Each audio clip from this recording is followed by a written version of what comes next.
Hare Krishna Mataji's and Prabhuji's, Dandvat Pranam. So, welcome to the 7th day of our 18-day series of Bhagavad Gita.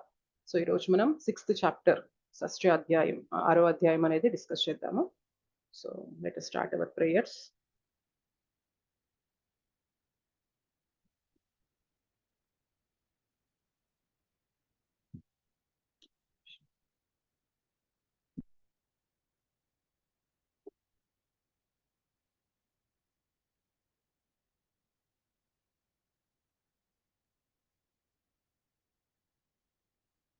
ॐ अज्ञानतिमिरान्धस्य ज्ञानाञ्जनशलाकया चक्षुरुन्मीलितं येन तस्मै श्रीगुरवे नमः. श्रीचैतन्यमनोभीष्टं स्थापितं येन भूतले स्वयं रूपः कदा मह्यं ददाति स्वपदान्तिकम्. वन्देऽहं श्रीगुरोः श्रीयुतापदकमलं श्रीगुरून् वैष्णवांश्च श्रीरूपं साग्रजातं सहगणा रघुनाथान्वितं तं सजीवं साद्वैतं सावधूतं परिजनसहितं कृष्णचैतन्यदेवं श्रीराधाकृष्णपादान् सहगणा ललिता श्रीविशाखान्वितांश्च. हे कृष्णा करुणा सिन्धो दीनबन्धो जगत्पते गोपेश गोपिका कान्त राधा कान्त नमोऽस्तु ते. तप्तकाञ्चन गौराङ्गी राधे वृन्दावनेश्वरी वृषभानुसुते देवी प्रणमामि हरिप्रिये. नमो विष्णुपादाय कृष्णप्रेष्ठाय भूतले श्रीमते भक्तिवेदान्त स्वामिनिति नामिने. नमस्ते सारस्वते देवे गौरवाणी प्रचारिणे निर्विशेष शून्यवादी पाश्चात्यदेशतारिणे. वाञ्छाकल्पतरुभ्यश्च कृपा सिन्धुभ्य एव च पतितानां पावनेभ्यो वैष्णवेभ्यो नमो नमः. जय श्री कृष्ण चैतन्य प्रभु नित्यानन्द श्री अद्वैत गदाधर श्रीवासादि गौरभक्तवृन्दा. हरे कृष्णा कृष्ण कृष्ण हरे हरे हरे राम राम राम हरे हरे. जय जय श्री चैतन्य जय नित्यानंद जय अद्वैत चंद्र जय गौर भक्त वृंदा. जय जय श्री चैतन्य जय नित्यानंद जय अद्वैत चंद्र जय गौर भक्त वृंदा. जय जय श्री चैतन्य जय नित्यानंद जय अद्वैत चंद्र जय गौर भक्त वृंदा. ॐ नमो भगवते वासुदेवाय. ॐ नमो भगवते वासुदेवाय. ॐ नमो भगवते वासुदेवाय. मुखं करोति वाचालं पङ्गुं लङ्घयते गिरिं यत्कृपातमहं वन्दे श्रीगुरुं दीनतारणं परमानन्दमाधवं श्रीचैतन्य ईश्वरम्. श्री श्री राधा मदन मोहन जी की जय. श्री श्री गौर निताई की जय. श्री श्री जगन्नाथ बलदेव सुभद्रा माई की जय. जगत गुरु पतित पावन श्रील प्रभुपाद की जय. श्रील गुरुदेव की जय. श्रीमद् भगवद गीता की जय. अनंत कोटि वैष्णव वृंद की जय. समावेत गौर भक्त वृंद की जय. कलयुग पावन हरिनाम संकीर्तन की जय. हरे कृष्ण महामंत्र की जय. निताई गौर प्रेमानंदे हरि हरि बोल.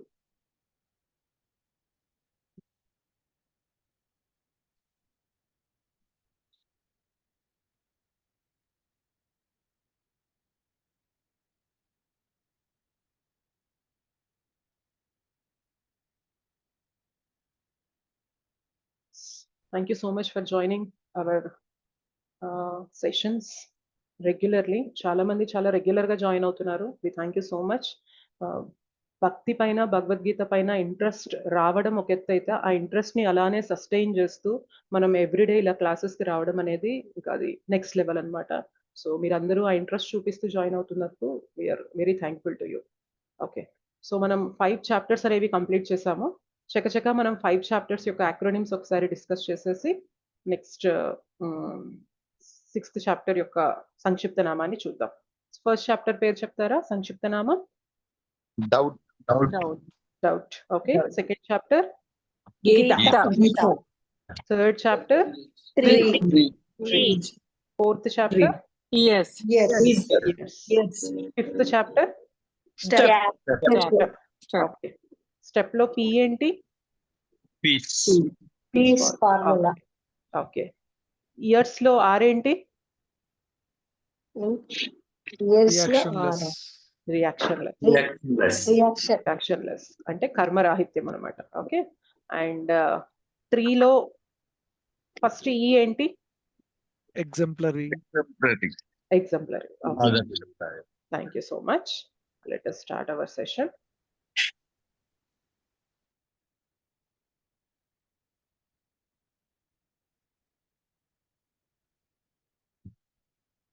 ఒక్క నిమిషం.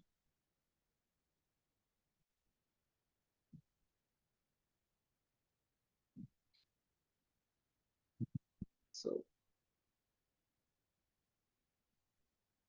ఇవాల్టి సెషన్ కూడా శ్రీ భక్తి వేదాంత స్వామి శ్రీల ప్రభుపాదుల వారికి అంకితం. ఎస్. సో లాస్ట్ చాప్టర్ యొక్క యాక్రోనిమ్ స్టెప్ అనుకున్నాం. Stay in the world. ఈ ప్రపంచంలో ఉండమని, ఉండి కర్మ చేయమని చెప్పి అర్జునకి కృష్ణ చెప్తున్నారు. సో కర్మనా వైరాగ్యం అని క్వశ్చన్ వచ్చినప్పుడు వైరాగ్యం కాదు, ఈ ప్రపంచంలో ఉండి కర్మ చేయని చెప్తున్నారు. అండ్ టీ ఏంటి అంటే 3 డూవర్స్, ముగ్గురు కర్తలు. సో ఎవరు అంటే ఆత్మ, పరమాత్మ అండ్ భౌతిక ప్రకృతి గురించి చూసాము. అండ్ ఈ ఏంటి అంటే సమాన దృష్టి, ఈక్వల్ విజన్.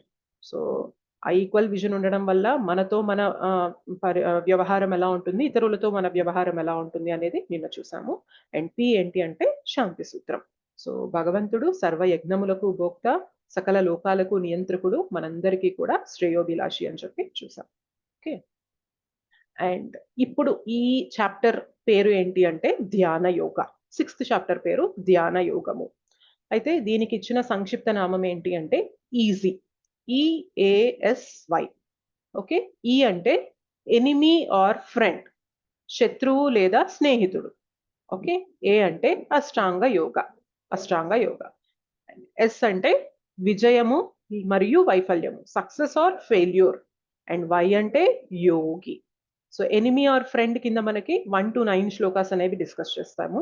అండ్ ఏ కింద అష్టాంగ యోగా కింద 10 నుంచి 36 శ్లోకాలు. సో మేజర్ పార్ట్ వచ్చేసి ఈ చాప్టర్ లో అష్టాంగ యోగ పైన ఉంటుంది.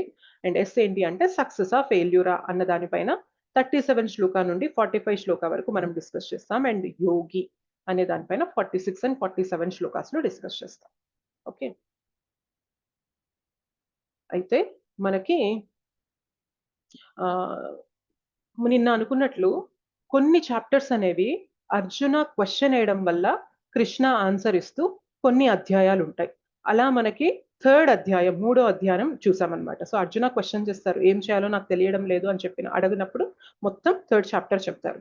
అయితే 4th చాప్టర్ ఏంటి అంటే కృష్ణ తనకి తానే దివ్య జ్ఞానాన్ని ఇస్తున్నారనమాట. ఆయన ఎందుకు వస్తున్నారు, వచ్చి ఏం చేస్తున్నారు ఏంటి అదంతా కూడా చెప్తారు. అండ్ ఆ ధామానికి వెళ్ళాలంటే ఎలాగా, ఎటువంటి కర్మ చేయాలి అదంతా మనకి దివ్య జ్ఞానంలో చెప్తారు. 5th చాప్టర్ లో కూడా మళ్ళీ అగైన్ అర్జునకి కన్ఫ్యూజన్ వస్తుంది, నాకు క్లారిటీ లేదు, ఏం చేయాలో మళ్ళీ చెప్పండి, నాకు కన్ఫ్యూజింగ్ గా ఉంది అన్నప్పుడు మళ్ళీ 5th చాప్టర్ కృష్ణ కంటిన్యూ చేస్తారు. అయితే అర్జునకి వచ్చిన డౌట్ ఏంటి చెప్పండి? 5th చాప్టర్ లో ఏం చేయాలి ఏం చేయొద్దు అన్న డౌట్ వచ్చింది చెప్పండి. 5.1 లో కర్మ చేయాలా లేదా భక్తియుత వైరాగ్యం. కర్మ చేయాలా అని డౌట్. వైరాగ్యం తీసుకోవాలా లేదా భక్తియుత కర్మ చేయాలా అని డౌట్ వచ్చింది అర్జునకి. సో కృష్ణ చెప్పారు. చెప్పాక కృష్ణ ఏం చేద్దాం అనుకుంటున్నారు అంటే ఇప్పుడు 6th చాప్టర్ లో ఒకవేళ నువ్వు వైరాగ్యం తీసుకోవాలి అనుకుంటే ఆ ప్రాసెస్ ఎలా ఉంటుందో కూడా చెప్తే అర్జునకి డెసిషన్ తీసుకోవడం అనేది ఈజీ అవుతుంది. మనం ఎవరికైనా సలహా ఇవ్వాలి అంటే సింపుల్ గా ఒక పద్ధతి ఏంటి అంటే మీరు ఈ ఆప్షన్ తీసేసుకోండి మీకు ఈజీగా ఉంటుంది అని చెప్పడం ఒక పద్ధతి. కానీ తెలివిగల పద్ధతి ఏంటి అంటే ఎందుకంటే ఒకవేళ మనం డైరెక్ట్ గా చెప్పేసాం అనుకోండి, ఆ వ్యక్తికి ఉంటదన్నమాట, ఏమో ఈయన చెప్తే ఈ ఆప్షన్ తీసుకున్నాను కానీ మేబీ ఇంకొక ఆప్షన్ కూడా ట్రై చేసి ఉండుంటే బెటర్ గా ఉండేదేమో, నేను ఈ మాటలు విని ఈ పద్ధతి ఈ మార్గం తీసేసుకున్నాను అని మనకి ఎక్కడో ఒక చోట పీకుతూ ఉంటుందా ఉండదా చెప్పండి? Yes or no? Yes, Mataji. ఉంటుంది మాతాజీ. అందుకనే కృష్ణ ఏం చేస్తున్నారంటే, ఇప్పుడు నీకు వైరాగ్యం తీసుకోవాలా భక్తియుత కర్మ చేయాలా అని క్వశ్చన్ ఉంది కదా, ఒకవేళ నువ్వు వైరాగ్యం తీసుకోవాల్సి వస్తే ఎలా ఉంటుంది అనేది కృష్ణ చెప్తున్నారు అనమాట.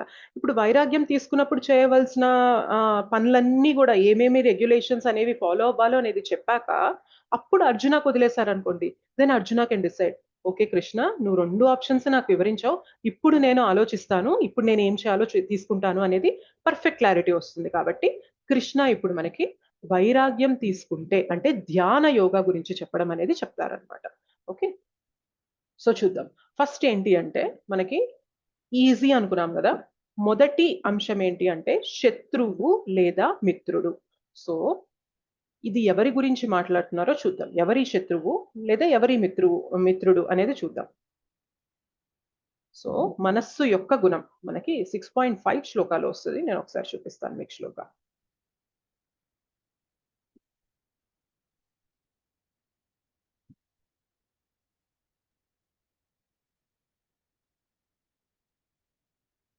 సో 6th చాప్టర్ లో 5th శ్లోక చెప్తున్నారు, ఏమంటున్నారో చూద్దాం.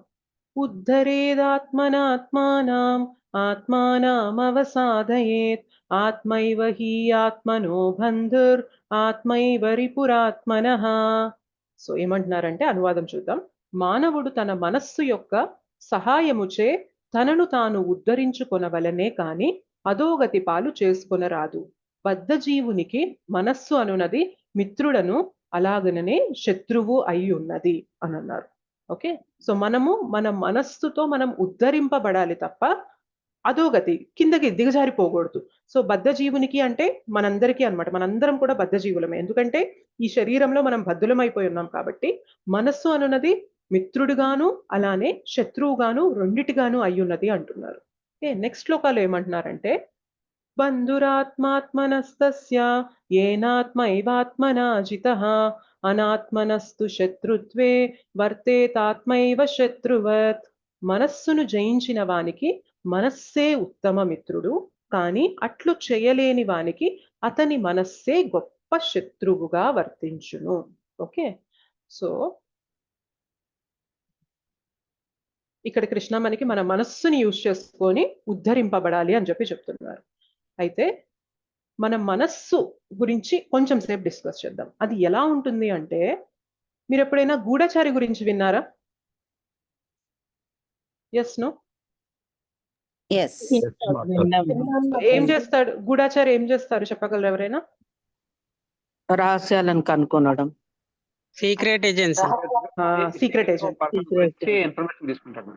సీక్రెట్ ఏజెంట్ అనమాట. ఎస్, ఎగ్జాక్ట్లీ అంతే. సో ఎట్లా ఉంటది అంటే, ఇప్పుడు ఆయన పరాయి దేశం వాడై ఉంటాడు అనమాట.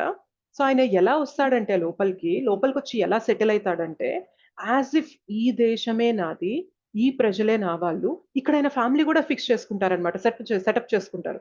సో ఆయన ఒకళ్ళని పెళ్లి చేసుకుంటారు, పిల్లల్ని కంటారు, ఇక్కడ ఏదో ఉద్యోగం అనేది తెచ్చుకుంటారు, అంతా చేస్తూ ఉంటారు. కానీ బ్యాక్ అండ్ ఏం నడుస్తూ ఉంటుందంటే, ఈ దేశం పైన ఎలా అటాక్ చేయాలి, ఈ దేశంలో ప్రజల్ని ఎలా ఇబ్బంది పెట్టాలి అనే దానిపైననే నడుస్తూ ఉంటుంది అనమాట. బయటికి మాత్రం అలా కనిపించదు, కానీ వెనక మాత్రం అదే చేస్తూ ఉంటారు. ఎందుకంటే ఆయన ముసుగు తొడుక్కొని ఈ దేశంలో స్థిరపడున్నారనమాట. మన మనస్సు కూడా అటువంటిదే అనమాట. అయితే మన మనస్సు ఏం ముసుగు తొడుక్కోనుంది అంటే, మన మనస్సు ఎలా చెప్తూ ఉంటుందంటే, నేను నీ ఫ్రెండ్నే, నేను నీ మంచి కోసమే చెప్తున్నా, నేను నీ బాగు కోసమే అని చెప్తున్నా అని చెప్పి చెప్తూ ఉంటది అనమాట. కానీ అదొక మాస్క్ వేసుకొని ఉందన్నమాట. మాస్క్ వేసుకొని మన యొక్క పతనం కోసం ఎదురు చూస్తూ ఉంటుందన్నమాట. సో ఇది చెప్పగానే మీకు ఏమనిపిస్తుంది? లేదు మాతాజీ, మేబీ వేరే వాళ్ళ మైండ్ అలా ఉంటదేమో, నా మైండ్ అలా కాదు, నా మైండ్ కంట్రోల్ గానే ఉంటుంది, నా మైండ్ నా గురించి ఆలోచిస్తుంది అని చెప్పి కొందరికి అనిపిస్తుందా లేదా చెప్పండి? ఎస్ మాతాజీ. అనిపిస్తుంది కదా. సో చూద్దాం, మనం ఏం చేద్దామంటే ఒక చిన్న సినారియో తీసుకొని ఎలా మనల్ని మైండ్ ట్రాప్ లో పడేస్తుంది అనే దాని గురించి డిస్కస్ చేయడానికి ట్రై చేద్దాం. సో మన మైండ్‌కి ఇన్‌పుట్స్ ఎక్కడి నుండి వస్తాయో తెలుసా మీకు? మొన్న అంతకుముందు మనం చారియట్ ఎగ్జాంపుల్ డిస్కస్ చేసుకున్నప్పుడు మైండ్‌కి ఇన్‌పుట్స్ అనేవి వేటి నుండి వస్తాయి? మైండ్ దేనికి కనెక్ట్ అయ్యి ఉంటుందనుకున్నాం? ఇంద్రియాలు. కరెక్ట్. ఇంద్రియాలకి. కరెక్ట్. So yeah! మనస్సు మన పంచేంద్రియాలతో కనెక్ట్ అయ్యి ఉంటుందన్నమాట. అయితే ఈ ఇంద్రియాలనేవి చాలా వల్నరబుల్ అన్నమాట. బయట ఏం జరుగుతున్నా గాని వీటిపైన ఇమ్మీడియేట్ అటాక్ అనేది ఉంటూ ఉంటుందన్నమాట. సో లెట్స్ సే ఒకసారి అంటే ఒక పూర్వకాలంలో ఎలా ఉండేదంటే మన ఇంద్రియాలకి కొంచెం ప్రొటెక్షన్ అనేది ఉండేదన్నమాట. రెగ్యులేటెడ్ లైఫ్ అనేది ఉండేదన్నమాట. కానీ ఇప్పుడు ఏమైందంటే మన చేతిలోకి ఇదొకటి వచ్చేసింది కదా! సో ఫోన్ ఒకటి రావడం వల్ల ఏమవుతుంది అంటే ఎవ్రీథింగ్ ఈస్ ఎట్ అవర్ ఇట్లా ఒక చిన్న స్వైప్‌తో మొత్తం ప్రపంచాన్ని చూడటం మొదలుపెడతామనమాట. సో, కళ్ళేం జేస్తాయంటే, ఏదో ఒక రోజు ఒక ఫేస్‌బుక్ పోస్టో, ఇన్‌స్టాగ్రామ్ రీలో చూస్తదనమాట. చూసి ఏం జేస్తది అంటే, అందులో మనకు తెలిసిన వాళ్ళు ఒక మంచి వెంచర్‌లో ఒక పెద్ద విల్లా కొనుక్కొని, వాళ్ళు ఫ్యామిలీ అంతా గలిసి ఆ విల్లా దగ్గర ఒక ఫోటో దిగి, our happiness starts from here అని చెప్పి ఒక చిన్న పోస్ట్ అనేది షేర్ చేశారనమాట. ఓకేనా? అర్థమవుతుందా? మనకు తెలిసిన వాళ్ళు ఒక విల్లా అనేది కొనుక్కొని ఒక ఫోటో దిగి పెట్టారనమాట. సో, ఎప్పుడైతే మనం అది చూస్తామో మెల్లిగా ఆలోచిస్తామనమాట. ఓకే. సో, వీళ్ళు నా రిలేటివ్స్ కదా! సో, వీళ్ళేంటి ఇంత పెద్ద ఇల్లు కొన్నారు. అండ్ ఇల్లు కొని ఎంత హ్యాపీ వాళ్ళ మొహంలో చూసారా ఎంత ఆనందం కనిపిస్తుందో. అండ్ ఆ ఆనందం వెనక ఏం చెప్తున్నారు? మా ఆనందం ఇక్కడ మొదలైంది. ఈ ఇల్లు కొనడంలో, ఇంట్లో ఉండడంలో మాకు మొదలైంది అని చెప్పి వాళ్ళు చెప్తున్నారు. సో, మెల్లిమెల్లిగా మనం ఏం చేస్తామంటే కాంటెంప్లేట్ చేస్తూ ఉంటామనమాట. ఓకే. ఇప్పుడు నేను కూడా ఆనందంగా ఉండాలంటే ఏం చేయాలి? సీ ఎప్పుడు గూడా మనకెలా అనిపిస్తదంటే, మన లైఫ్ తప్ప పక్కన వాళ్ళ లైఫ్ అంతా గూడా బావుంది అనే అనిపిస్తూ ఉంటుందనమాట. సో, ఎస్పెషల్లీ ఇలా చూసినప్పుడు మనకు అర్థమవుతుందనమాట. ఓకే. నా లైఫ్‌లో ఆనందం లేదు గదా! నా లైఫ్‌లో నేను అనుకున్న సుఖం లేదు గదా! కానీ వీళ్ళ లైఫ్‌లో ఇదుందంటే ఎందుకుంది? వీళ్ళ ఇల్లు కొన్నారు కాబట్టి వీళ్ళకుంది. సో, నేనేం చేయాలంటే ఎలాగోలా కష్టపడి నేను కూడా ఆ ఇల్లు కొనాలి అని చెప్పి మనకి కోరిక మొదలైద్ది. మొదలైద్దా? అవ్వదా చెప్పండి? జనరల్‌గా చెప్పండి. యెస్. నో? Yes. అవుతుంది. యెస్. సో, మొదలైద్దనమాట. సో, మొదలవ్వగానే అదేమి చిన్న మామూలు ఇల్లు కాదనమాట. ఒక పెద్ద వెంచర్‌లో పెద్ద గేటెడ్ కమ్యూనిటీలో వాళ్ళు ఒక పెద్ద విల్లా కొనుక్కున్నారు. అండ్ దానికి మనం బేస్‌గా ఖర్చు పెట్టాలి అంటే 3,00,00,000 అయితదనుకుందాం ఫర్ ఎగ్జాంపుల్. మన దగ్గర జీవితాంతం కష్టపడినా గూడా లెట్స్ సే ఒక 50,00,000, 60,00,000 సేవ్ చేశామనుకున్నాం అనుకోండి. సో, మనకి లోపల కోరిక మొదలైంది. ఏంటి అంటే ఆ ఇల్లు కొంటేనే నాకు ఆనందం ఉంది. అందులో ఉంటేనే నాకు ఆనందం ఉంది అని చెప్పి లోపల మొదలైంది. సో, ఏం చేస్తాము? అదే టైంలో కరెక్ట్‌గా మనకి మొబైల్‌లో ఫోనొస్తదనమాట. మీకేమన్నా అవసరాలున్నట్లయితే మా బ్యాంక్‌లో మేము తక్కువ ఇంట్రెస్ట్‌కే లోన్‌లిస్తున్నాం అని చెప్పి ఫోను చేస్తారనమాట. యెస్. దొరికింది ఛాన్స్. ఇప్పుడు నా కోరిక తీర్చుకుంటేనే నాకు ఆనందమొస్తుంది. సో, నేనేం చేస్తాను? ఆ లోన్‌కి వెళ్ళిపోతాను. ఇప్పుడు మన దగ్గర డబ్బు లేకుండా అంత అమౌంట్‌కి లోన్ వెళ్ళినప్పుడు ప్రతి మంత్ ఎంత కట్టాల్సొస్తుంది? మినిమమ్ టు మినిమమ్ ఓ 70,000 80,000 మనము దానికి ఈఎంఐ కింద కట్టాల్సొస్తుంది. ఫైన్. కట్టాము, వెళ్ళాము, లోపలికెళ్ళాము. వెళ్ళాక ఆ కమ్యూనిటీ ఏమన్నా చిన్నదా అంటే చాలా లగ్జూరియస్ కమ్యూనిటీ. అటువంటి కమ్యూనిటీలో ఉన్నప్పుడు మనకి నిత్యావసరాలనేవి ఈజీగా దొరుకుతాయా? లేదు మనకు అవసరాలు కావాలి అంటే మనం డెఫినిట్‌గా ఫోర్ వీలర్ అనేది ఉండాలా? చెప్పండి మీరే. అంత లగ్జూరియస్‌గా అంత స్పేషియస్ అపార్ట్‌మెంట్ దగ్గర జనరల్‌గా ఫోర్ వీలర్ కావాలి. ఎగ్జాక్ట్‌లీ. ఎగ్జాక్ట్‌లీ. సో, నెక్స్ట్ ఏమైతది అంటే, అక్కడి నుంచి వెళ్ళాలి అంటే, ఫోర్ వీలర్ మినిమమ్ ఉండాలి. ఇప్పుడు నెక్స్ట్ కోరిక మొదలైందనమాట. అండ్ 3,00,00,000 పెట్టి ఇల్లు కొన్నాక కనీసం 30,00,000 పెట్టి ఇంటీరియర్ డిజైనింగ్ చేయించకపోతే దానికేం అందం వస్తది? సో, మళ్ళీ ఇంకొక కోరిక మొదలైందనమాట. ఏంటి అంటే, నేను దీనికి మంచిగా ఇంటీరియర్ డెకరేషన్ చేయించాలి. అయిపోయిందా? ఇక్కడితో ఆగిందా అంటే, నెక్స్ట్ ఏంటి అంటే, ఇప్పుడు మనతో పాటు మన ఫ్యామిలీ, మన పిల్లలు అందరూ ఉంటారు. మనం ఎటువంటి ఎన్విరాన్మెంట్‌లో ఉంటామో, మన పిల్లలు దాని వల్ల ప్రభావితం అవుతారు. అవునా? అవునా కదా చెప్పండి? Yes or no? Yes. అవును మాతాజీ. సో, నెక్స్ట్ ఏమైంది అంటే ఇప్పుడు మన పిల్లలు చెప్తారనమాట. అమ్మా! వాళ్ళు చూడు ఎంత పెద్ద స్కూల్‌కెళ్తున్నారో, వాళ్ళు చూడు వీకెండ్స్ వస్తే ఎట్లా ఎంజాయ్ చేస్తున్నారో, వాళ్ళు చూడు వెకేషన్స్‌కొస్తే ఎక్కడికి వెళ్తున్నారో అని చెప్పి పిల్లల నుండి ఫోర్స్ రావడం మొదలైద్దనమాట. సో, ఇప్పుడు పిల్లల కోరికలు తీర్చాలంటే ఇంకా సంపాదించాలి. అండ్ దాని తర్వాత ఏమైద్ది? మనం అటువంటి ఏరియాలో ఉన్నప్పుడు మన లైఫ్ స్టైల్ అనేది ఎలా మెయింటైన్ చేయాలి? చుట్టుపక్కల ఉన్న వాళ్ళతో అట్‌లీస్ట్ కొంచెం సమానంగా మెయింటైన్ చేయాలని చెప్పి మనకు అనిపిస్తుందా? అనిపించదా? లేదంటే మనం లోగా అనుకుంటామా లేదా? Yes or no? Yes. So, ఏమైతుంది? ఇప్పుడు ఆ లెవెల్ తగ్గ లైఫ్ స్టైల్ మెయింటైన్ చేయాలి అంటే, మనము ఇంకా ఎక్కువ కష్టపడాలి. ఇంకా ఎక్కువ కష్టపడాలి. అసలే నెత్తిన ఇంత పెద్ద ఈఎంఐ కట్టాలి అని భారం ఉంది. దాంతోపాటు ఆ లైఫ్ స్టైల్కి మ్యాచ్ అవ్వాలి అంటే, మన పిల్లల్ని అక్కడ పెంచడానికి వాళ్ళ డిమాండ్స్ని మీట్ అవ్వాలి అంటే, అండ్ మన రోజువారీ అవసరాలు తీర్చుకోవాలంటే, అటువంటి ఇంట్లో ఉంటే మెయింటెనెన్స్ ఎంత అవుతుంది దాన్ని చూసుకోవాలంటే, ఒకదానిపైన ఒకటి ఒకదానిపైన ఒకటి ఒకదానిపైన ఒకటి కోరిక అనేది పుడుతూ ఉంది పుడుతూ ఉంది పుడుతూ ఉంది.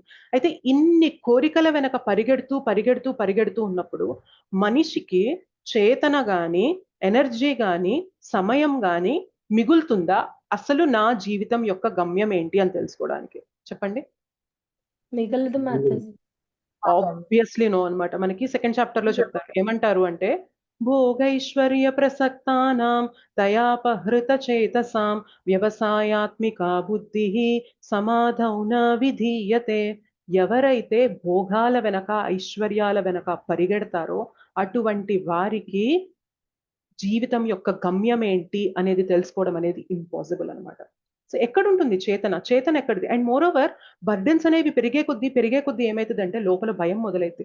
నేను ఇవాళ ఈ ఉద్యోగం అనే భరోసా పెట్టుకొని ఇంత పెద్దదానికి వెళ్ళాను. రేపు పొద్దున ఈ ఉద్యోగం పోతే నా పరిస్థితి ఏంటి?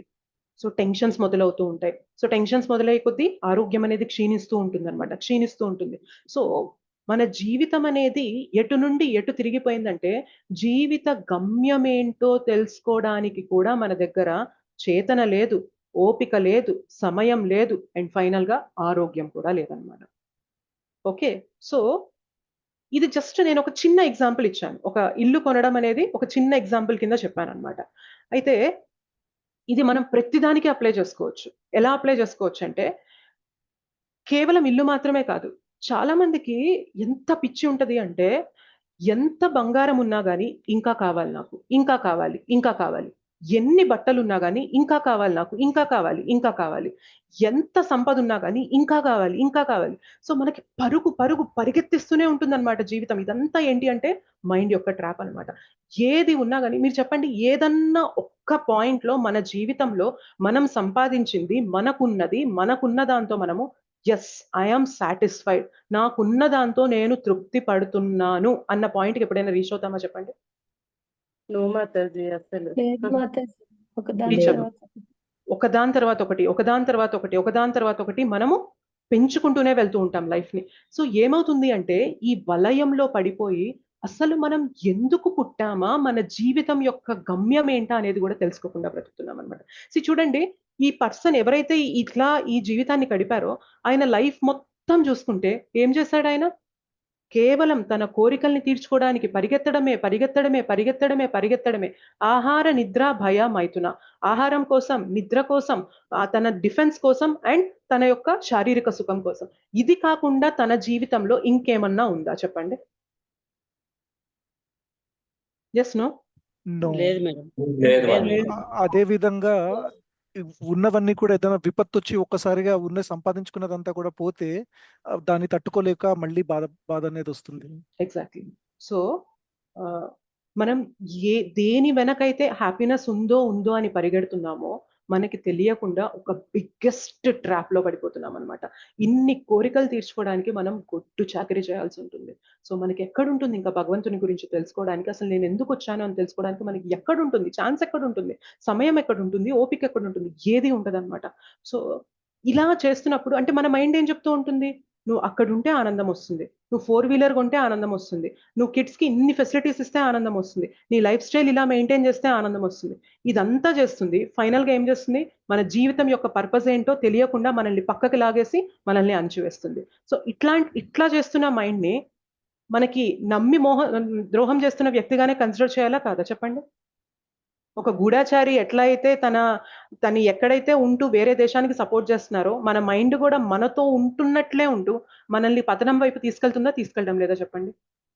అవును మాతాజీ. ఎగ్జాక్ట్‌లీ. తీసుకెళ్తుంది. తీసుకెళ్తుంది. సో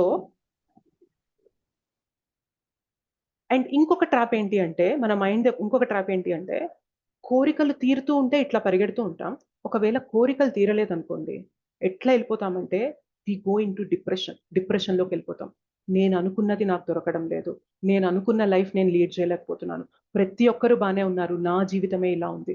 అసలు అందరూ బానే ఉండి నేనొక్కడినే ఎందుకు ఇలా అనుభవించాలి? నా జీవితం ఉండడం వల్లే గదా నేను ఇలా అనుభవిస్తున్నాను. Let me end my life అని చెప్పి సూసైడల్ టెండెన్సీస్ కూడా రావడానికి ఆస్కారం ఉందా లేదా చెప్పండి? Yes or no? చూసారా లేదా ఇలాంటి కేసెస్? డిప్రెషన్ లోకి వెళ్ళిపోయి ఎస్ ఎస్ మాతాజీ. మాతాజీ చాలా చూసాం. ఎస్ ఎస్ చాలా చూసాం అలాంటివి.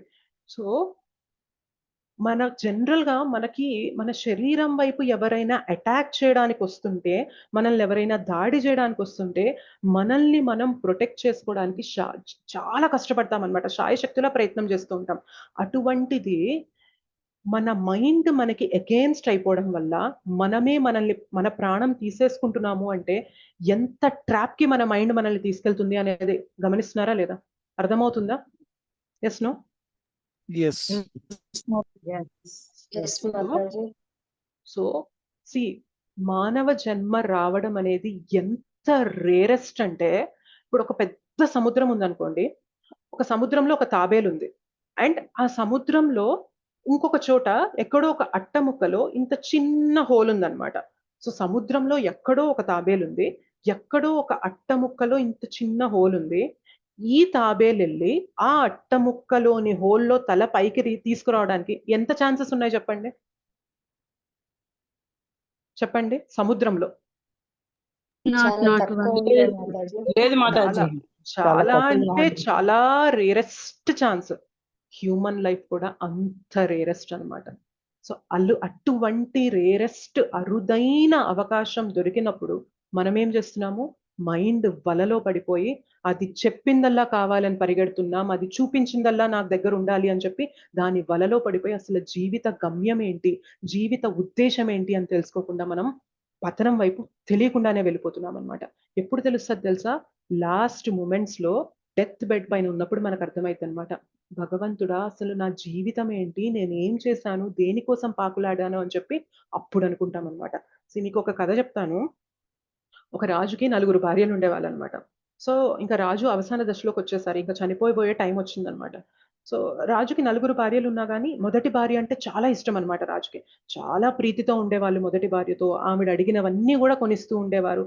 ఆమెని చాలా చాలా ప్రేమగా చూసుకునే వాళ్ళు అనమాట. అండ్ రెండో భార్య మూడో భార్య కూడా మొదటి భార్య అంత కాకపోయినా కూడా కొంచెం ఇష్టం ఉందన్నమాట, ఎంతో కొంత ఇష్టం ఉంది. అయితే 4గో భార్యని ఏదో చేసుకున్నాడే గాని రాజుకి అస్సలంటే అస్సలు ఇష్టం లేదనమాట 4గో భార్య. ఆ భార్య దగ్గరికి వెళ్ళాడు, ఆ భార్యతో టైం స్పెండ్ చేయడు, అస్సలు పట్టించుకోడు అనమాట 4గో భార్యని. అయితే ఎప్పుడైతే ఇంకా రాజు చనిపోబోయే టైం వస్తుందో, ఇంకా ఒక్కరే వెళ్ళిపోతున్నందుకు బాధేస్తుంది కదా. సో ఫస్ట్ భార్యని పిలిచి అడుగుతారనమాట. నీకు చాలా సమయం ఇచ్చాను, నువ్వు అడిగిందల్లా నా జీవితాంతం నీకోసమే కష్టపడ్డాను కదా, నువ్వు నాతో వస్తావా, నేను ఒక్కడిని వెళ్ళిపోతున్నాను, నాకు చాలా కంగారుగా ఉంది అని చెప్పి మొదటి భార్యని అడుగుతారనమాట. అయితే మొదటి భార్య ఏమంటుందంటే, నిజమే నువ్వు నా కోసం చాలా కష్టపడ్డావు, మిగిలిన 3 భార్యల కన్నా కూడా నువ్వు నన్ను చాలా బాగా చూసుకున్నావు కానీ బట్ నువ్వు వెళ్ళిపోయే టైంలో నీకు ఎప్పుడైతే చితి పెడతారో అంతవరకు మాత్రమే నేను రాగలను కానీ దాని తర్వాత అయితే నేను రాలేను అని చెప్పి చెప్తుంది అనమాట. సో రాజు చాలా దిగాలు పడిపోతారు. అయ్యో నా జీవితాంతం అంతా ఈ భార్యనే ప్రేమించానే, ఇంత ఇష్టపడ్డానే, ఈ భార్య ఇట్లా అంది అని చెప్పి సరేలే పోన్లే రెండో భార్య దగ్గరికి వెళ్ళి అడుగుదామని చెప్పి రెండో భార్య దగ్గరికి వెళ్ళి అడుగుతారు. ఇట్లా నువ్వు నాతో వస్తావా, నేను వెళ్ళిపోతున్నాను ఒక్కడినే కదా, నేను మొదటి భార్య అంత బాగా చూసుకోపోయినా కానీ నిన్ను కూడా బాగానే చూసుకున్నాను కదా, నువ్వు నాతో వస్తావా అని అడుగుతారనమాట. అయితే రెండో భార్య అంటుంది, నేను నువ్వు వెళ్ళిపోతూ ఉంటే నేను ఎక్కడైతే నీ కాల్ చేస్తారో ఆ శ్మశాన వాటికి దాకా నేను వస్తాను అని చెప్పి చెప్తుంది అనమాట రెండో భార్య. ఏంటి నాతో ఎవరు రానంటున్నారని చెప్పి సరే మూడో భార్యనైనా అడుగుదామని చెప్పి మూడో భార్య దగ్గరికి వెళ్తారనమాట. మూడో భార్య దగ్గరికి వెళ్ళి నిన్ను రెండో భార్యని సమానంగానే చూసుకున్నాను, నేను చాలా ఇష్టంగానే చూసుకున్నాను, నువ్వైనా నాతో రా, కనీసం వాళ్ళిద్దరూ రానంటున్నారు, నువ్వైనా రా, నాకు ఉన్న హోప్ నువ్వు ఒక్కదానివే అని అంటారనమాట. అయితే మూడో భార్య అంటుంది, నువ్వు వెళ్ళిపోగానే, నువ్వు చనిపోగానే నేను వేరే వాళ్ళని పెళ్లి చేసేసుకుంటానంటది అనమాట. రాజుకి ఇంకొకసారిగా గుండె ఇంకా దిగజారిపోతూ ఉంటుందన్నమాట. అయితే ఎప్పుడైతే ఇది 4గో భార్య తెలుసుకుంటుందో 4గో భార్య దగ్గరికి రాజు వెళ్ళడనమాట. అంటే రాజుకు తెలుసు ఇంత ప్రాణం ఇచ్చి ఇంత ప్రేమగా చూసుకున్న మొదటి 3 భార్యలే 3 భార్యలే నాతో రానంటున్నారే, 4గో భార్య నేను అసలు కూడా పట్టించుకోలేదు, ఇంకా 4గో భార్య నాతో ఏమొస్తుంది, ఆమెను అడగడం కూడా వేస్టేలే అని చెప్పి రాజు గమ్ముకుంటారనమాట. అయితే 4గో భార్య వస్తుందన్నమాట రాజు దగ్గరికి. నువ్వు చాలా కంగారు పడుతున్నావు కదా, నువ్వు ఒక్కడివే వెళ్ళిపోతున్నావు అని చెప్పి, మొదటి భార్య రెండో భార్య మూడో భార్య రారని చెప్పి నేను విన్నాను, పోనీ ఒక పని చేద్దాం, నేనైతే నీతో వస్తానులే అని అంటారు. రాజు ఒకసారిగా ఆశ్చర్యపోతారు. అదేంటి, నేను అస్సలు చూసుకోలేదు కదా, నువ్వెలా నాతో వస్తానంటున్నావు? నేను లేదు లేదు నేను నీతో వస్తాను, నువ్వు లిటిల్ కొంచెమైనా చూపించావు కదా నా పైన ప్రేమ, నేను నీతో ఖచ్చితంగా వస్తాను అని చెప్పి 4గో భార్య అంటదన్నమాట. అయితే ఈ రాజు ఎవరు, ఈ 4 భార్యలు ఎవరు అనేది చూద్దాం అనమాట. రాజు ఎవరు అంటే మనం, ఆత్మ. ఓకే, మొదటి భార్య ఎవరు అంటే శరీరం అన్నమాట. మనకి మొదటి భార్య పైన ఎంత ప్రేమ ఎంత ప్రేమ ఎంత ప్రేమ అంటే ఈ శరీరం అడిగిందల్లా ఇవ్వడానికి చూస్తూ ఉంటాం.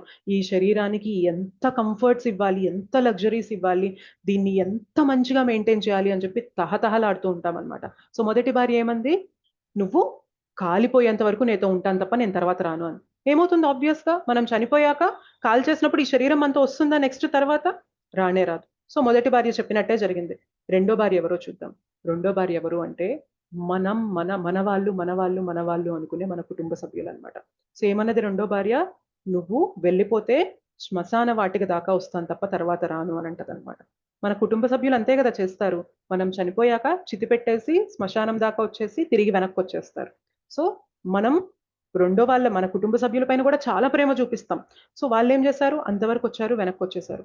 మూడో భార్య ఎవరు అంటే మనం సంపాదించుకున్న పేరు ప్రతిష్టలు, ధనము, సంపద, ఇవన్నీ అన్నమాట. సో ధనము సంపద కూడా మనం చాలా వ్యామోహంతో సంపాదిస్తాం అనమాట. మూడో భార్య ఏమంది, నువ్వు వెళ్ళిపోయావా, నేను వేరే వాళ్ళని పెళ్లి చేసేసుకుంటాను. సో ఏమవుతుంది ఆబ్వియస్ గా, ఒక మనిషి చనిపోయాక సంపద ఎవరికి వస్తుంది? వాళ్ళ పిల్లలకో, వాళ్ళ తర్వాత ఎవరైతే ఉంటారో వాళ్ళ వారసులు ఎవరైతే ఉన్నారో వాళ్ళకి వెళ్ళిపోతుంది. ఆబ్వియస్లీ మన పేరు మీద ఉన్నది వేరే వాళ్ళ పేరు మీదకి వెళ్ళిపోయింది కదా. సో ఏమైంది, నేను వేరే వాళ్ళని పెళ్లి చేసేసుకున్నానంటుంది. నాలుగో భార్య ఎవరైనా చెప్పగలరా? ముగ్గురు భార్యలను నేను చెప్పాను కదా, నాలుగో భార్య ఎవరో చెప్పగలరా? మనం చేసిన కర్మ.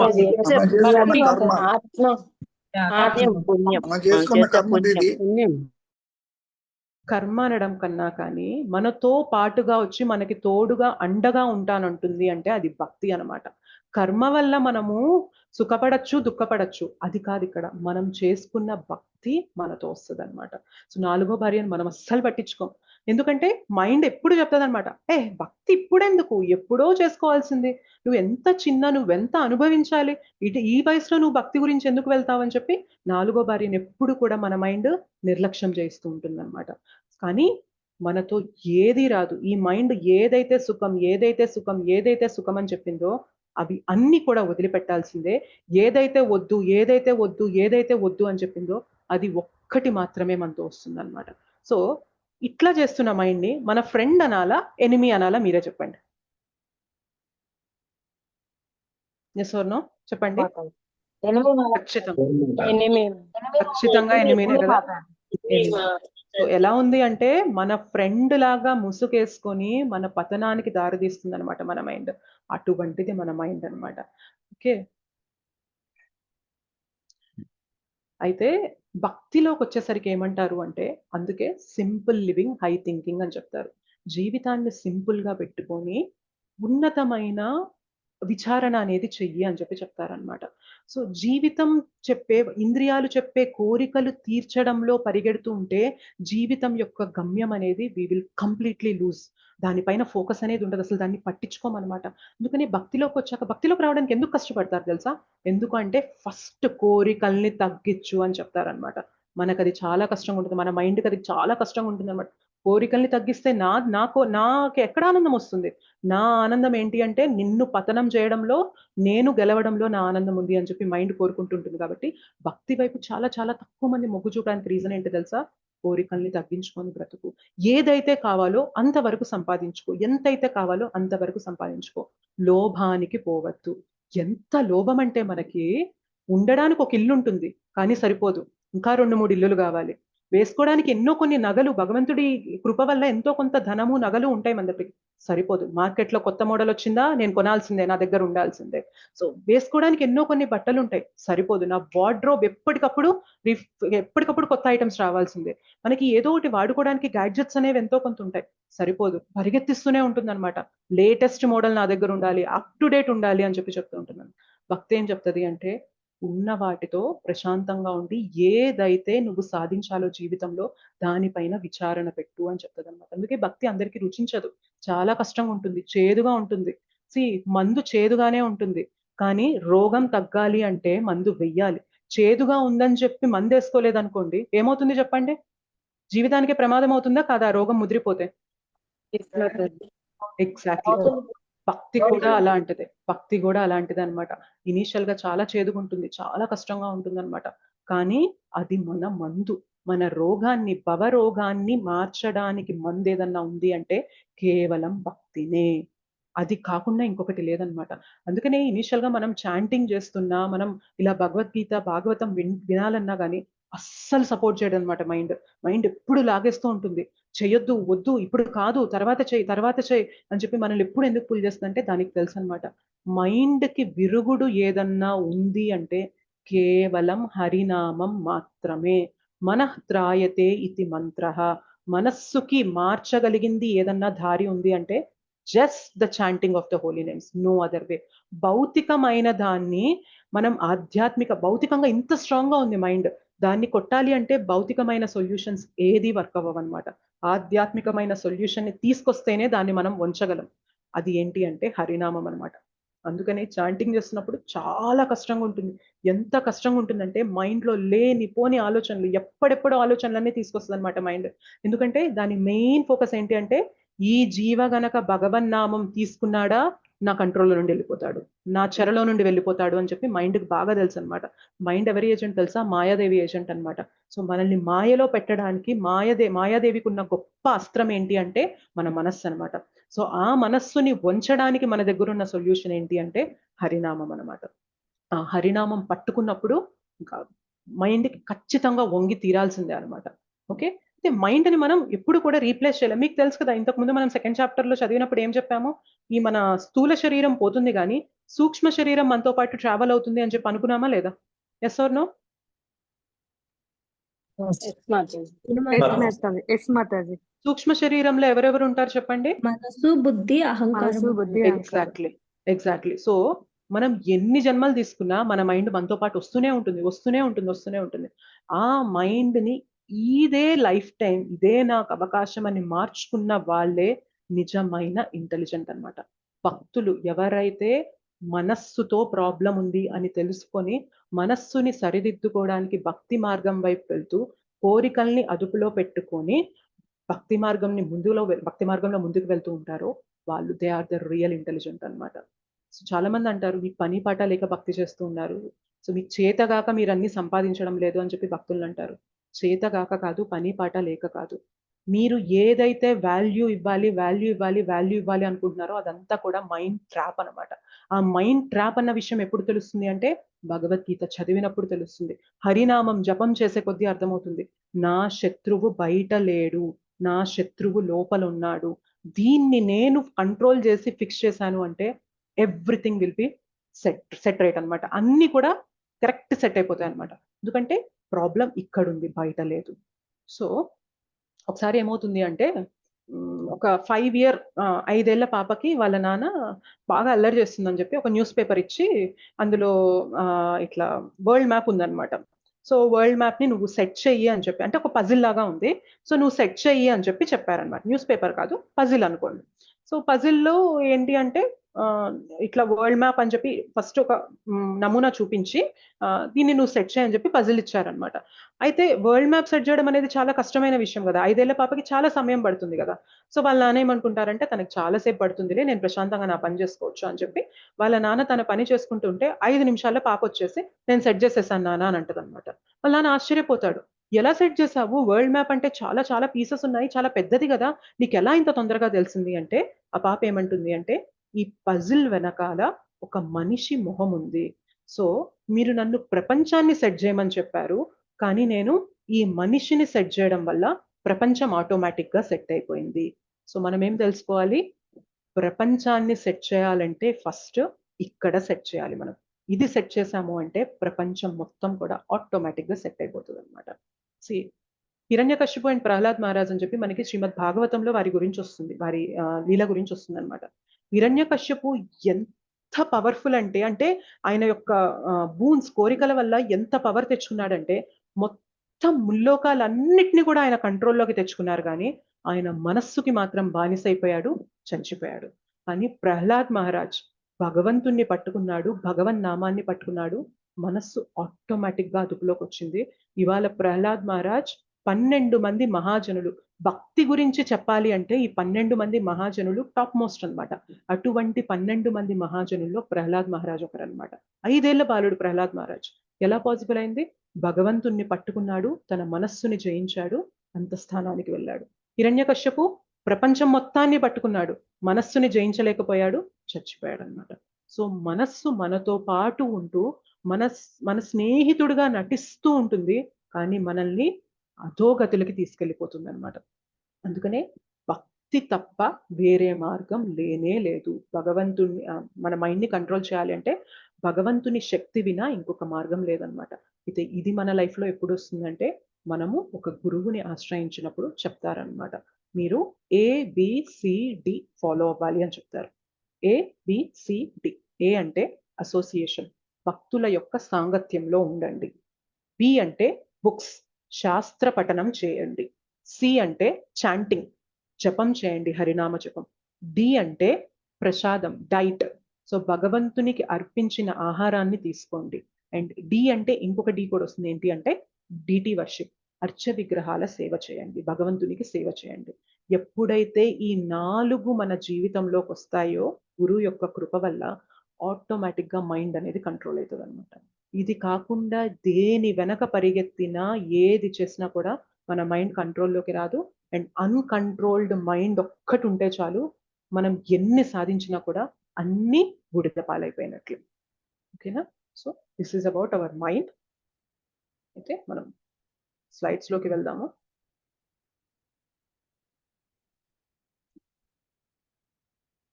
ఎస్.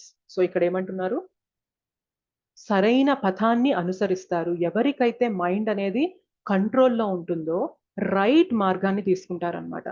చాలా సార్లు మనకి తప్పుడు మార్గాలు అనేవి చాలా ఈజీగా అవైలబుల్ ఉంటాయన్నమాట. అండ్ మోర్ ఓవర్ మైండ్ ఎలా చేస్తుంది అంటే మనతో ఎలా ఆడిస్తుంది అంటే మైండ్ చెప్తుంది అనమాట, నువ్వు చాలా కష్టాల్లో ఉన్నావు కదా. ఇప్పుడు ఒక ఫ్రెండ్ లాగా వస్తుంది అనమాట మైండ్. వచ్చి ఏం చెప్తుంది అంటే, నువ్వు ఫైనాన్షియల్ గా చాలా ఇబ్బందులు పడుతున్నావు కదా, నా దగ్గర ఒక మాస్టర్ ప్లాన్ ఉంది, నువ్వు నేను చెప్పింది వింటే నీ ఫైనాన్షియల్ ప్రాబ్లం అంతా సాల్వ్ అయింది అంటది అనమాట. సో మనం ఏమంటాం, ఓకే నా ఫ్రెండ్ కదా ఏం చెప్తాడో చూద్దామని చెప్పి, సరే చెప్పు నువ్వేం చెప్తే అది వింటాను అని అంటది అనమాట. నాకు బ్యాంక్ ఎలా రాబరీ చేయాలో తెలుసు, నా దగ్గర పక్కా ప్లాన్ ఉంది, నువ్వు నా మాట విన్నావంటే నీకు మొత్తం ఫినాన్షియల్ ప్రాబ్లం అంతా కూడా సాల్వ్ అయింది అంటది అనమాట. సో మనం అంటాం, అదేంటది అసలు అట్లా ఎట్లా అంటావు నువ్వు, మనం దొరికితే ఎట్లాగా, ప్రాబ్లం అయితే ఉంది కానీ ఈ దారి తీసుకుంటే ఎట్లాగా, దొరికితే ఏమవుతుంది అంటే, నువ్వు దొరకవంటే దొరకవు, నేనున్నాను కదా అని చెప్పి మైండ్ మనల్ని ప్రోత్సహిస్తుంది అనమాట. సో ఎప్పుడైతే మనం దొంగతనం చేయడానికి వెళ్తామో మైండ్ ఎలా చేస్తుందంటే ఇంకా అలారమ్స్ వచ్చేస్తాయి అనమాట. సో బ్యాంక్ రాబరీ అన్నప్పుడు ఏమైతుంది, అలారమ్స్ మోగగానే మైండ్ మాత్రం తప్పించుకొని, మన స్నేహితుడు తప్పించుకొని వెళ్ళిపోతాడు, మనం మాత్రం చిక్కుకుంటాం అనమాట. సో చిక్కుకున్నాక మనల్ని జైలుకి తీసుకెళ్తారు. తర్వాత కోర్టులో ప్రెజెంట్ చేసినప్పుడు అక్కడ మన గురించి తీర్పు ఇవ్వడానికి ఎవరు కూర్చుంటారు తెలుసా, మన మైండే కూర్చుంటది అనమాట.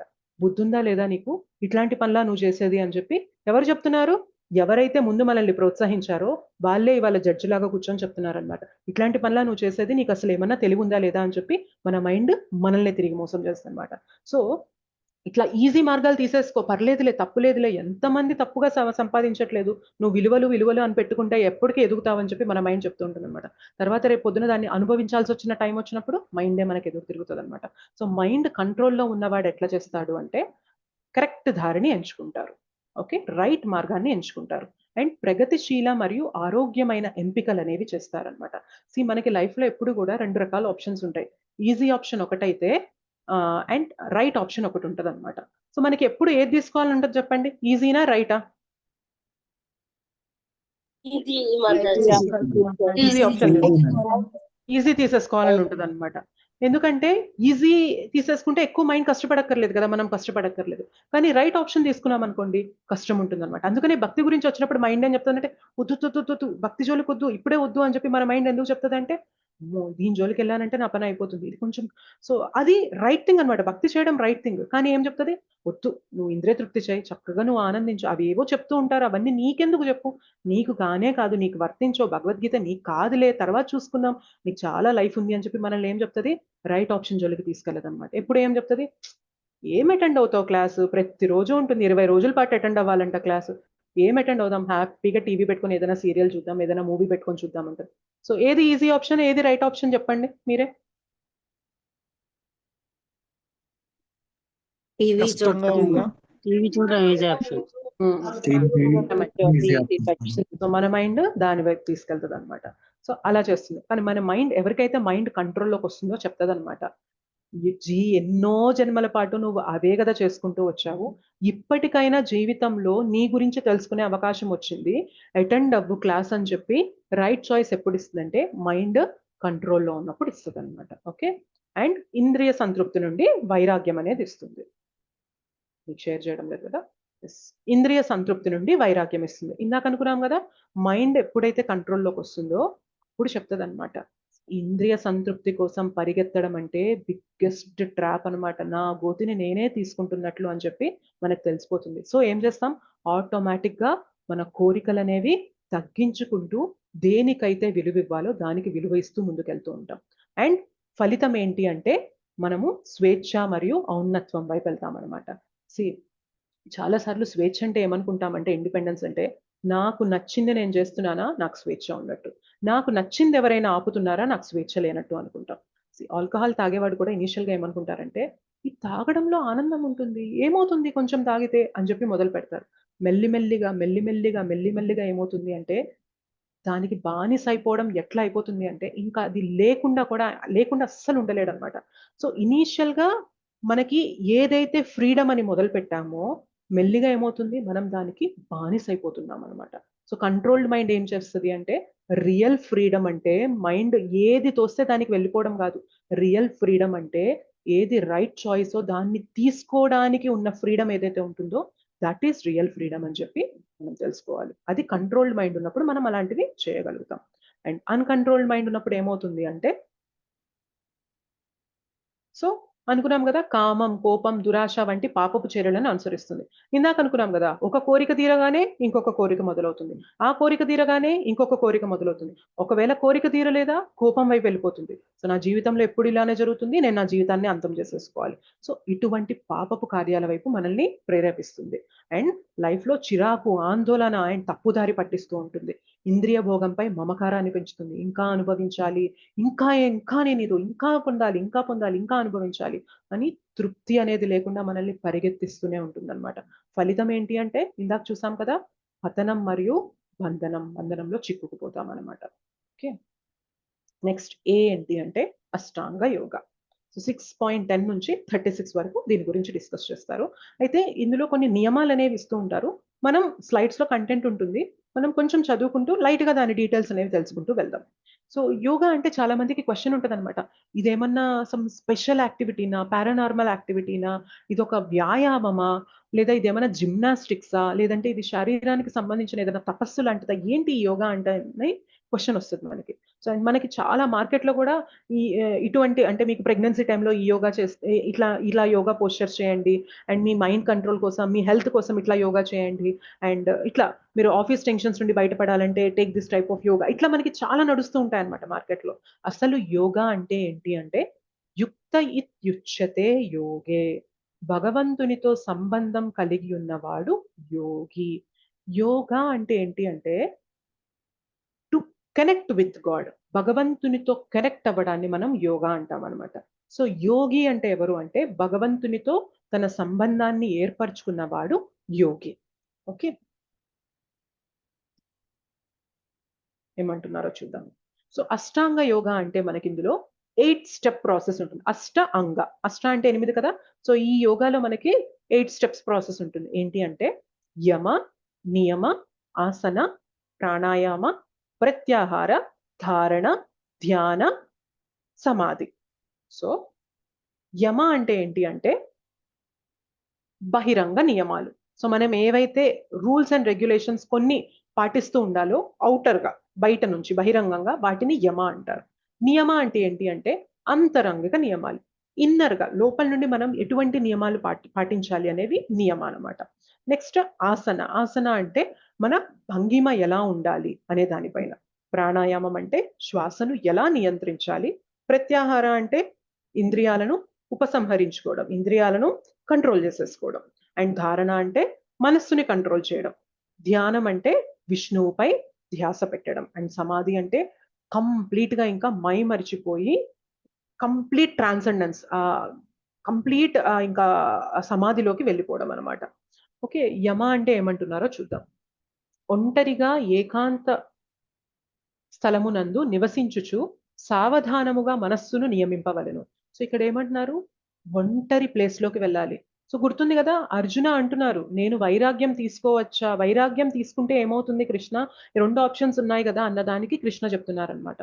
సో నువ్వు అష్టాంగ యోగ పద్ధతి ఫాలో అవ్వాలి అంటే నువ్వు చేయవలసిన పనులేంటి అంటే, మొదటిది యమ, ఫస్ట్ స్టెప్. సో నువ్వు ఒక ఏకాంత స్థలంలోకి వెళ్ళిపోవాలి అర్జున. వెళ్ళిపోయి అక్కడ నివసిస్తూ సావధానముగా మనస్సుని నియమింపవలను, మెల్లిగా మనస్సుని కంట్రోల్లోకి తీసుకురావాలి. నియమ అంటే ఏంటంటే నియమితములైన ఆహారము, నిద్ర, విహారము, కర్మములు గలవాడు. సో చాలా అంటే లిమిటెడ్ గా మనం ఫుడ్, స్లీప్ ఇట్లాంటి వాటిపైన రిస్ట్రిక్షన్స్ అనేవి పెడతారనమాట నియమాలు. ప్రాణాయామం అంటే సమాధి యందు నిలువగోరు కొందరు ప్రాణమును అపానమునందు మరియు అపానమును ప్రాణమునందు అర్పింప యత్నించి శ్వాసను సంపూర్ణముగా బంధించి అంత్యమున సమాధి మగ్నులగుదురు. సో మనకి 5 రకాల వాయువులు ఉంటాయంటారనమాట మన బాడీలో. ప్రాణ అపాన వ్యాన ఉదాన ఆ ప్రాణ అపాన వ్యాన ఉదాన ఆ గుర్తు రావడం లేదు, ఇంకొకటి ఒక్క నిమిషం.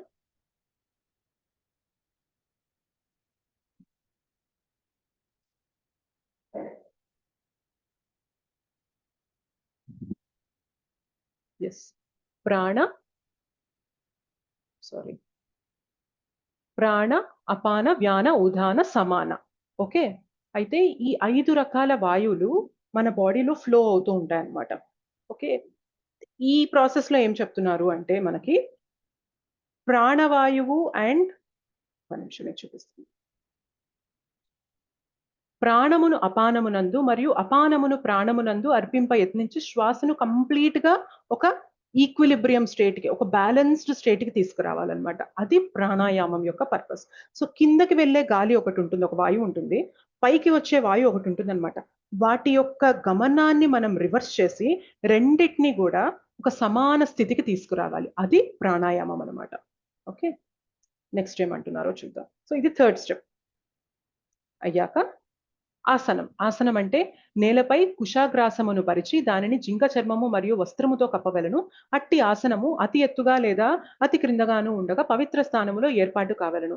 శరీరమును, మెడను, శిరమును చక్కగా సమముగా నిలిపి దృష్టిని నాసికాగ్రముపై కేంద్రీకరింపవలను. ఆ విధముగా కలత నొందనటువంటి నియమిత మనస్సుతో భయమును వీడి బ్రహ్మచర్యమును పాటించుచు యోగి అనువాడు నన్నే ధ్యానించును.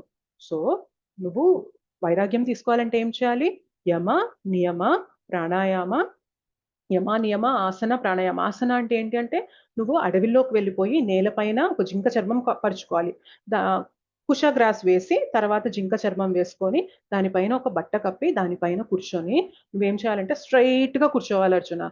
సో అస్సలు నీ శరీరం కానీ, మెడ కానీ, నీ తల కానీ అంతా కూడా పర్ఫెక్ట్ గా స్ట్రైట్ గా ఉండి నువ్వు మనస్సుని కంట్రోల్ చేస్తూ ఉండాలి అని చెప్పి చెప్తున్నారు అనమాట. తర్వాత ఏమంటున్నారంటే నియమిత మనస్సు కలవాడే భౌతిక స్థితి నుండి విరమింపగలను. సో భౌతికమైన ఆలోచనలు వాటిని అన్నిటి నుండి నువ్వు బయటికి రావాలి. ధారణ ఏంటి అంటే మనోకర్మలన్నింటినీ నియమించి విషయ కోరికల రహితమైన ఆధ్యాత్మిక స్థితి అందు నిలువును. సో అన్నిటినీ లోపల మనం మొత్తం కూడా కంట్రోల్ చేసేసుకొని, మనకి భౌతిక విషయాలపైన కోరికలు ఉంటాయి కదా, వాటన్నిటిని వదిలేసి మనం కంప్లీట్ గా ఆధ్యాత్మిక స్థితి అందు నిలవాలి అర్జున. అండ్ ధ్యానం ఏం చెప్తున్నారు? గాలి లేని చోట నున్న దీపము నిశ్చలముగా నుండు రీతి నిగ్రహింపబడిన మనస్సు గల యోగి తన పరతత్వ ధ్యానమును సదా స్థిరుడై ఉండును. సో ఎక్కడైతే మనకి గాలి లేకుండా ఉంటే దీపం అనేది చక్కగా వెలుగుతుంది కదా, అదే గాలి వస్తుంది అనుకోండి ఆ దీపం ఇలా రెపరెపలాడుతుంది కదా. సో అట్లా కాకుండా నీ మనస్సు ఎలా ఉండాలి అంటే గాలి లేని ప్లేస్ లో దీపం ఎలా స్ట్రైట్ గా అలా చక్కగా వెలుగుతూ ఉంటుందో అట్లా నీ మనస్సు అనేది కంట్రోల్ చేస్తూ ఉండాలి. అండ్ సమాధి ఏంటి అంటే అట్టి స్థితిలో నిలిచిన వాడు గొప్ప కష్టమునందైనను చెలింపక ఉండును. ఒకవేళ నువ్వు అటువంటి స్థితికి రేచయ్యావంటే ఎంత కష్టమైనా కానీ నువ్వు చెలించవన్నమాట. భౌతిక సంపర్కముచే ఉత్పన్నమగు సమస్త దుఃఖముల నుండి వాస్తవమైన ముక్తి ఇదియే. సో నీకు ఏదైతే భౌతికంగా ప్రాబ్లమ్స్ వస్తున్నాయి అనుకుంటున్నావో వాటన్నిటి నుండి నువ్వు బయటికి రావాలి అంటే ఇదే ఒక మార్గం అని చెప్తున్నారు. సమాధిలో పరిపూర్ణత ఏంటి అంటే నా యందు మనస్సు లగ్నమైన యోగి తప్పక ఆధ్యాత్మిక ఆనందపు అత్యున్నత పూర్ణత్వమును పడయును. సో ఇటువంటి స్టేజ్కు నువ్వు రీచ్ అవ్వగలిగావు అంటే అప్పుడు నువ్వు అత్యున్నతమైన పరిపూర్ణతని నువ్వు పొందగలవు అంటున్నారు. అయితే ఎవరైనా యోగా చేయగలరా అంటే చెప్తున్నారనమాట. ఉద్రేకపూరితమైన మనస్సున్న వాళ్ళు యోగా చేయడానికి పనికిరారు. ఇప్పుడు అర్జున మనస్సు ఎలా ఉంది? చాలా ప్రశాంతంగా, నిర్మలంగా ఉందా? చెప్పండి. ఫుల్ ఉద్రేకంగా ఉంది. ఉద్రేకంగా ఉన్నారు. మన మనస్సు ఎలా ఉంది? మన మనసు కూడా అలానే ఉంది. అలానే ఉంది. అలానే ఉంది. Same. Okay. Same. Okay. Next ఏమంటున్నారో చూద్దాం. భౌతిక కోరికలు ఉండవు. సో, నువ్వు ఇటువంటి పద్ధతిలో వెళ్ళాలి అనుకున్నట్లయితే నీకు భౌతిక కోరికలనేవి అస్సలు ఉండకూడదు అర్జున. అండ్ దాంతో పాటు పూర్తి బ్రహ్మచర్యాన్ని పాటించాలి. అస్సలంటే అస్సలు మనము ఈ వివాహ సంబంధం అనేది మెయింటైన్ చేయకూడదు. క్షత్రియులకి ఏంటి అంటే ఈ బ్రహ్మచర్యం పాటించడం అనేది కష్టం అన్నమాట. సో, క్షత్రియులకి జనరల్‌గా కూడా చాలా మంది వైఫ్స్ ఉంటారన్నమాట. సో, అటువంటిది అర్జునకి ఇట్లా బ్రహ్మచర్యం పాటిస్తూ ఇట్లా నువ్వు మొత్తాన్ని వదిలేసి ఉద్రేకపూరితమైన మనసు ఉండకూడదు. నువ్వు ఇంద్రియాలన్నిటిని నిగ్రహించేసి ఇట్లా మొత్తం అసలు దీపం ఎట్లా అంటే గాలికి రెపరెపలాడకుండా ఉన్న ప్లేస్‌లో దీపం ఎలా ఉంటుందో నీ మనస్సు అంత ఖచ్చితంగా అంత కరెక్ట్‌గా ఉండాలి. అంత కంట్రోల్డ్‌గా ఉండాలి అంటే అర్జున ఏమంటారు చెప్పండి? ఇన్ని రూల్స్ చెప్పాక నువ్వు మొత్తం వదిలేసి వెళ్ళిపోవాలి. నువ్వు నిటారుగా కూర్చోవాలి. నువ్వు అస్సలు ఇంకా ఎటువంటి కోరికలనేవి నీ మనసులో పెట్టుకోకూడదు. బ్రహ్మచర్యం పాటించాలి. నియమంగా ఆహారం ఇవన్నీ తీసుకోవాలి నిద్ర అనేది. అండ్ మనస్సుని చాలా వన్ పాయింటెడ్‌గా కంట్రోల్ చేస్తూ ఉండాలి. అండ్ ఇంద్రియ కోరికల పైన అస్సలు మమకారం పెట్టుకోకూడదు. అట్లా నువ్వు ఎంతో కాలం ప్రయత్నం చేయగా మెల్లిగా నా యందు స్థితమైద్ది మనస్సు అంటే అర్జున ఏమంటారు చెప్పండి? చాలా ఈజీగా ఉంది కృష్ణ కరెక్టే ఇది నేను తీసేసుకుంటానంటారా? అదెలా కుదురుతుంది అని. లేదు స్వామి. ఎగ్జాక్ట్‌లీ. లేదు మేడం. చాలా కష్టంగా ఉంది. నేను చేయలేను అంటారు. కరెక్ట్. సో, చూద్దాం ఏమంటున్నారో అర్జున. సో, అర్జున అంటున్నారు. చంచలం హి మనః కృష్ణ ప్రమాది బలవదృఢం తస్యాహం నిగ్రహం మన్యే వాయోరివ సుదుష్కరం. ఓ కృష్ణ మనస్సు చంచలమును పూర్ణమును దృఢమును మిగులు బలవత్తరమును అయ్యున్నది. దీనిని నిగ్రహించుట వాయువును నిగ్రహించుట కన్నను కష్టతరమని నేను భావించుచున్నాను. సో, అర్జున ఎంత గొప్ప యోధుడు. మనం ఫస్ట్ క్లాస్‌లో చూసాం గదా! అర్జునుడు దేవతల్ని ఎదిరించి గెలిచాడు. అర్జునుడు గంధర్వుల్ని ఎదిరించి గెలిచాడు. అర్జునుడు దేవతల్ని ఎదిరించిన ఒక రాక్షస గణాన్ని గూడా ఎదిరించి గెలిచాడు. అర్జునుడు చీకట్లో బాణాలెయ్యగలడు. 2 చేతులతో బాణాలెయ్యగలడు. సో, ఇటువంటి అర్జునుడు ఏమంటున్నారంటే, కృష్ణ గాలిని ఒకవైపు వీచే గాలిని ఇంకో వైపుకి పంపించమంటావా? నేను ట్రై చేస్తాను గానీ, మనస్సుని కంట్రోల్ చేయడం మాత్రం నా వల్ల కాదు అంటున్నారు. సో, ఇది కరెక్ట్ అనిపిస్తుందా కాదా చెప్పండి? అవును మాతాజీ. అనిపిస్తుంది మాతాజీ. కరెక్టే అర్జునుడే స్వామి. అర్జునుడే అలా అంటున్నాడంటే మన పరిస్థితి ఇంకేంటి చెప్పండి? Yes or no? మనకి ఇంకా చాలా కష్టతరమైన ప్రాసెస్ అన్నమాట. సో, కృష్ణ ఏమంటున్నారో చూద్దాం దానికి. శ్రీ భగవానువాచ అసంశయం మహాబాహో మనో దుర్నిగ్రహం చలం అభ్యాసేన తు కౌంతేయ వైరాగ్యేణ చ గృహ్యతే. శ్రీ భగవానుడు పలికెను, ఓ గొప్ప భుజములు కలిగిన కుంతీపుత్ర, చంచలమైన మనస్సును నిగ్రహించుట నిస్సందేహముగా మిగుల కష్టతరమైనను దానిని తగిన అభ్యాసము మరియు వైరాగ్యములచే సాధింపవచ్చును. సో, దానికి ప్రాక్టీస్ కావాలి అర్జున. నువ్వన్నది కరెక్టే. కృష్ణ ఇక్కడ కొట్టిపరేయడం లేదనమాట. ఏంటర్జున నువ్వు ఇంత యోధుడివి ఇలా మాట్లాడతావేంటి అని చెప్పి తను ఇచ్చిన దాన్ని ఇట్లా తీసి పడేయట్లేదు. కరెక్టే అర్జున, నువ్వు చెప్పింది నిజమే, నేను ఒప్పుకుంటాను.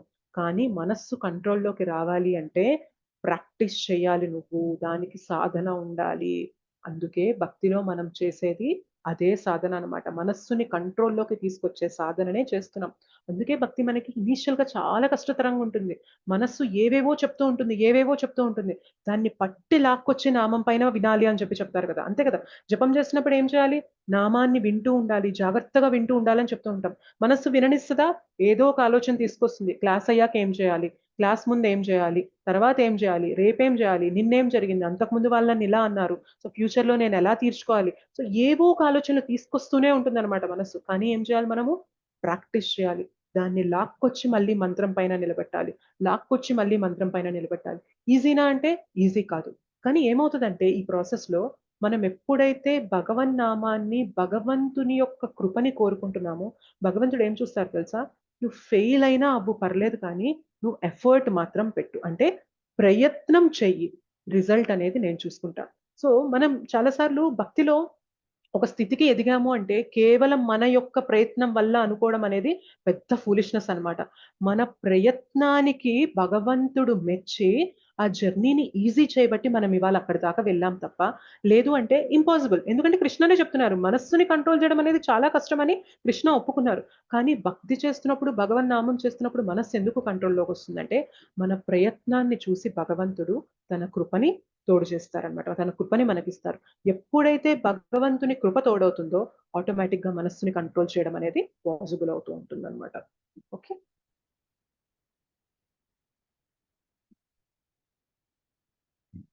నెక్స్ట్ ఏమంటున్నారు? ఎస్.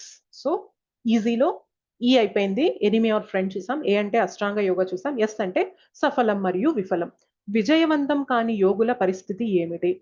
సరే కృష్ణ, నువ్వు ఇలాగా చేయమంటున్నావు, మరి ఇప్పుడు మేము భక్తి చేసినా, అష్టాంగ యోగా చేసినా, ఏది చేసినా కానీ ఒకవేళ మధ్యలో వదిలేసామంటే కంప్లీట్ గా సక్సెస్ అవ్వలేదు, మరి మా పరిస్థితి ఏంటి, అది ఇంకా కంప్లీట్ గా పోయినట్లేనా అని అన్నప్పుడు కృష్ణ ఏమంటున్నారో చూద్దాం దానికి.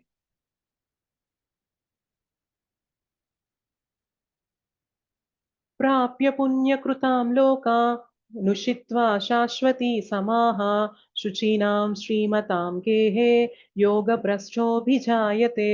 యోగభ్రష్టులైన వాడు పుణ్యజీవులు వసించు పుణ్యలోకములందు అనేకానేక సంవత్సరములు సుఖమును అనుభవించి పిదప పవిత్ర కుటుంబమున గాని లేదా శ్రీమంతుల గృహమున గాని జన్మించును.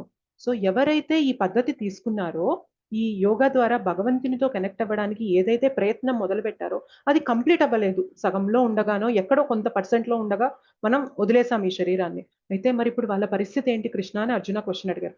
ఏదైనా కష్టం పడేటప్పుడు ఒకవేళ సగంలో ఆపేయాల్సి వచ్చింది అనుకోండి, తర్వాత మనకి ఏంటి అని చెప్పి ఆందోళన ఉంటుందా ఉండదా చెప్పండి? Yes no? Yes Mataji. Arjuna అదే అదే ఆందోళన వ్యక్తపరిచారనమాట. సో ఈ మార్గం తీసుకుంటా నేను ఇప్పుడు. సో నేను ఇలా యోగ పద్ధతి తీసుకున్నప్పుడు ఒకవేళ సక్సెస్ అవ్వలేదు, నేను మధ్యలోనే ఆగిపోవాల్సి వచ్చింది అనుకో, ఏంటి నా పరిస్థితి అంటే అప్పుడు చెప్తున్నారనమాట, నువ్వు ఎంతవరకైతే కంప్లీట్ చేసావో దానికి తగ్గట్టుగా నెక్స్ట్ లైఫ్ అనేది నీకు పుణ్య లోకాల్లో వెళ్ళి నువ్వు ఎంతో సంవత్సరాలు అక్కడ అనుభవించాక తర్వాత మళ్ళీ ఇక్కడికి వచ్చి నువ్వు చక్కగా సంపన్నుల కుటుంబంలో పుట్టచ్చు. అందుకనే మనం అర్థం చేసుకోవాలి, ఎవరైతే ఫినాన్షియల్ గా మంచిగా ఉన్న కుటుంబంలో జన్మించారో వాళ్ళకి భగవంతుడు జీవితాన్ని ఈజీ చేస్తున్నారు. సి భక్తి అనేది ఎప్పుడు చేయగలం చెప్పండి? మన అవసరాలన్నీ తీరితేనే భగవంతుని పైన ధ్యాస అనేది వెళ్తుంది. అవసరాలు తీరకుండా భగవంతుని పైన ధ్యాస పెట్టాలి అంటే ఈజీగా ఉంటుందా చెప్పండి? పెట్టలేం మాతాజీ. పెట్టలేం. ఒకవైపు నెక్స్ట్ పూట తినడానికి తిండి లేనప్పుడు భగవంతుని గురించి ఎక్కడ ధ్యాస వస్తుంది మనకి? కానీ ఇక్కడ ఏం చెప్తున్నారంటే కృష్ణ, నువ్వేదైతే ఈ ప్రాసెస్ ఫాలో అయ్యావో దీనివల్ల నీకు నెక్స్ట్ లైఫ్ అనేది ధనవంతుల కుటుంబంలో పుడతావు అర్జున. ధనవంతుల కుటుంబంలో పుట్టినప్పుడు సో మెయిన్ ఏం గుర్తుండాలి మనకి? ఓకే, ఇది నాకు పూర్వజన్మ సుకృతి. భగవంతుడు నాకు ఇలా ధనవంతుల కుటుంబంలో పుట్టించే అవకాశం ఇచ్చాడు. ఎందుకు ఇచ్చాడు అంటే అక్కడ నేను ఆల్రెడీ యోగా ప్రాక్టీస్ చేశాను, భగవంతునితో నా సంబంధాన్ని ఏర్పరచుకోవడాన్ని స్టార్ట్ చేశాను. సో దాన్ని నేను ఈ లైఫ్ లో కంటిన్యూ చేయాలి అని చెప్పి మనం తెలుసుకోవాలన్నమాట. అండ్ ఇంకొకసారి ఏమవుతుందో తెలుసా, చాలా మంచిగా ఈ భక్తియుక్త సేవ అనేది చేస్తూ బట్ కంప్లీట్ అవ్వలేదు, చాలా వరకు కంప్లీట్ చేశాం కానీ ఇంకా కొంచెం పెండింగ్ ఉందనుకోండి, నెక్స్ట్ లైఫ్ ఎలా చేస్తారు తెలుసా కృష్ణ? భక్తుల కుటుంబంలో జన్మించే అవకాశాన్ని ఇస్తారనమాట. ఇంకా డైరెక్ట్ హెడ్ స్టార్ట్ అనమాట. ఇప్పుడు మనకి భక్తి గురించి తెలుసుకోవాలంటే 30 సంవత్సరాలు, 40 సంవత్సరాలు, 50 సంవత్సరాలు ఇట్లా వచ్చాక మనం భగవంతుని గురించి, భక్తి గురించి తెలుసుకుంటున్నాం. బట్ వాట్ ఇఫ్ మనం పుట్టడంతోనే చక్కగా భక్తిని ఆచరిస్తూ, సో భగవంతుని ప్రసాదం తీసుకుంటూ, భగవంతుని నామజపం చేస్తూ, భగవంతుని సేవ చేస్తున్న వాళ్ళ ఇంట్లో పుట్టామనుకోండి, మనం భక్తియుక్త సేవ అనేది పుట్టడం నుండి మొదలైపోతుందా అవ్వదా చెప్పండి? అవును మాతాజీ. చాలా ఎర్లీగా స్టార్ట్ అవుతుంది. ఎగ్జాక్ట్లీ, చాలా ఎర్లీగా స్టార్ట్ అవుతుంది అండ్ చాలా ఈజీగా కూడా ఉంటుంది అనమాట. ఇప్పుడు మనకు భక్తి ఎందుకు కష్టంగా ఉంటుంది అంటే ఇప్పటిదాకా ఒక లైఫ్ జీవిస్తూ వచ్చాం కాబట్టి ఈ లైఫ్ ని తీసుకోవడానికి కష్టం అనిపిస్తుంది. కానీ ఇది ఎక్కడికి పోదు, మనం చేసుకున్న కష్టం, చేసుకున్న శ్రమ భక్తిలో మనతో పాటు వస్తుంది. మీకు చెప్పాను కదా 4వ భార్య గురించి, ఆ భార్య మనతో వస్తుంది, ఈ భక్తి అనేది మనతో వస్తుంది అనమాట. సో నెక్స్ట్ లైఫ్ కూడా మనకి హెడ్ స్టార్ట్ దొరుకుతుంది. చిన్నప్పటి నుంచే ఎర్లీ ఏజ్ లోనే మనము భగవంతుని వైపు ఇంకా తిరగడానికి ఈజీగా ఆస్కారం ఉంటుంది అనమాట. ఓకే, నెక్స్ట్ ఏమంటున్నారో చూద్దాం. సో నువ్వు ఎప్పుడైతే ఈ ప్రాసెస్‌ని మొదలుపెట్టావో నీకసలు ఇంకా చింత ఏంటి అర్జున? ప్రతి సిట్యుయేషన్‌లోనూ విన్ విన్ సిట్యుయేషనే. ఒకవేళ నువ్వు చక్కగా భక్తి చేసేసుకున్నావా, నీకింకా ఎటువంటి కర్మని అనుభవించడానికి ఏం లేదా, నువ్వు పరిపూర్ణుడవైపోయావా, నువ్వు భగవద్ధామానికి వెళ్ళిపోవచ్చు. లేదు నువ్వు కొంతనే ప్రాసెస్ కంప్లీట్ చేసావా, నెక్స్ట్ లైఫ్‌లో నీకు ధనవంతుల కుటుంబంలో పుట్టిస్తానంటున్నాను. దానివల్ల నువ్వు ఇటువంటి భౌతిక ఇబ్బందులనేవి లేకుండా చక్కగా భక్తి కంటిన్యూ చేసుకోవచ్చు. ఇంకొక సిట్యుయేషన్ ఏంటి అంటే మా భగవంతునితో ఆ సంబంధం అనేది ఏర్పరచుకోవడానికి చాలా ప్రయత్నం చేశావు. ఇంకా కొంచెం మిగులుంది. సో, నెక్స్ట్ ఈ లైఫ్‌లో నీకేం చేస్తున్నానంటే, భక్తుల కుటుంబంలో జన్మని పొందే అవకాశాన్ని ఇస్తున్నాను. సో, ప్రతి సిట్యుయేషన్‌లోనూ విన్ విన్ సిట్యుయేషనే కదా! సో, నువ్వు ఇన్‌కంప్లీట్ అయిపోయింది అని బాధపడాల్సిన అవసరం లేదు. దానివల్ల నీకు నెక్స్ట్ లైఫ్ అనేది చాలా బెటర్‌గా ఉంటుంది. నువ్వు ముందుకి గెలవడానికే వెళ్తున్నావు తప్ప, దేని వల్ల కూడా నువ్వు పతనం అనేది చెందవు అని చెప్పి చెప్తున్నారనమాట. క్లారిటీ ఇచ్చేస్తున్నారు కృష్ణార్జునకి. సో, ఆధ్యాత్మిక జీవితంలో ఎప్పుడైనా విజయాన్నే పొందుతాము. అది మనం కొంత కంప్లీట్ చేసినా, చాలా కంప్లీట్ చేసినా, మొత్తం కంప్లీట్ చేసినా, ఎలా చేసినా కూడా నెక్స్ట్ లైఫ్ అనేది బెటర్‌గా ఉంటుంది. సో, దాంట్లో ఫెయిల్యూర్ అనేది ఉండదనమాట. విజయం వైపే మనం వెళ్తూ ఉంటాం. ఓకే. అండ్ వై ఏంటి అంటే యోగి. సో, మనకి యోగ పద్ధతుల్లో చాలా ఉన్నాయన్నమాట. కర్మయోగ మనం నిన్నటిదాకా డిస్కస్ చేసుకున్నాం కదా! సో, ఈ third chapter, fourth chapter, fifth chapter ఇవన్నీ కూడా కర్మ ఎలా చేయాలి, భగవంతునికి ఎలా రిజల్ట్స్ అర్పించాలి అని చెప్పి కర్మయోగ పైన డిస్కస్ చేసాం. అండ్ మనం సెకండ్ చాప్టర్‌లో సాంఖ్య యోగ, జ్ఞానం గురించి తెలుసుకున్నాం కదా! సో, దానిపైన ఇంకా డీప్ అనాలిసిస్ చేసినట్లయితే అది జ్ఞాన యోగ అనమాట. అండ్ ఇప్పుడు మనం డిస్కస్ చేసింది ఏంటి అంటే ధ్యాన యోగ. సో, అష్టాంగ యోగ పద్ధతిలో భగవంతుని పైన ధ్యానం చేయడం అనేది ఇదొక యోగా ప్రాసెస్. సో, కృష్ణ చెప్తున్నారనమాట. ఏంటి అంటే, ఇన్నిట్లో కూడా ఏది ఉత్తమమైనదో కూడా నేను చెప్తాను అర్జున అని అర్జునకి ఇంకా క్లారిటీ ఇస్తున్నారు. ఏమిస్తున్నారంటే, తపస్విభ్యోధికో యోగి జ్ఞానిభ్యోపి మతోధికః కర్మిభ్యశ్చాధికో యోగి తస్మాత్ యోగి భవార్జున. యోగి అయిన వాడు తపస్వి కన్నను, జ్ఞాని కన్నను, కామ్య కర్మ రతుని కన్నను అధికుడైనట్టి వాడు కనుక ఓ అర్జున అన్ని పరిస్థితుల యందును నీవు యోగివి కమ్ము. సో నువ్వు ఒక యోగివి కా, నువ్వు భగవంతునితో నీ సంబంధాన్ని ఏర్పరచుకోవడానికి ప్రయత్నం చెయ్యి.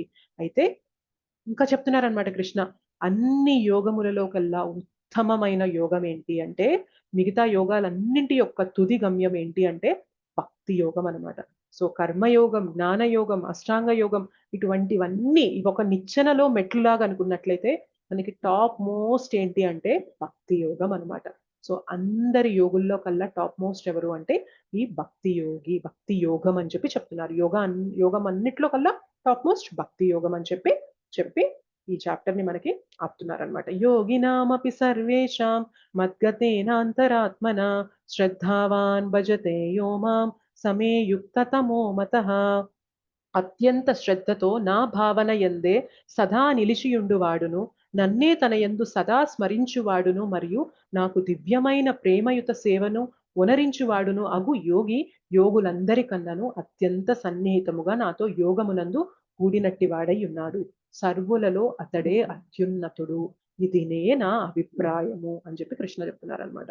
సో ఇన్ని యోగ పద్ధతులు ఉన్నా కూడా అత్యున్నతమైన యోగం ఏంటి అంటే భక్తి యోగం అని చెప్పి కృష్ణ ఏమంటున్నారు, ఇది నా అభిప్రాయం అంటున్నారు. సో సాక్షాత్తు దేవాది దేవుడు భగవంతుడు ఫలాంది చెప్తూ ఇది నా అభిప్రాయం అన్నారనుకోండి, అది అభిప్రాయంగా కన్సిడర్ చేసుకోవాలా, ఫైనల్ అల్టిమేటం గా కన్సిడర్ చేసుకోవాలా చెప్పండి?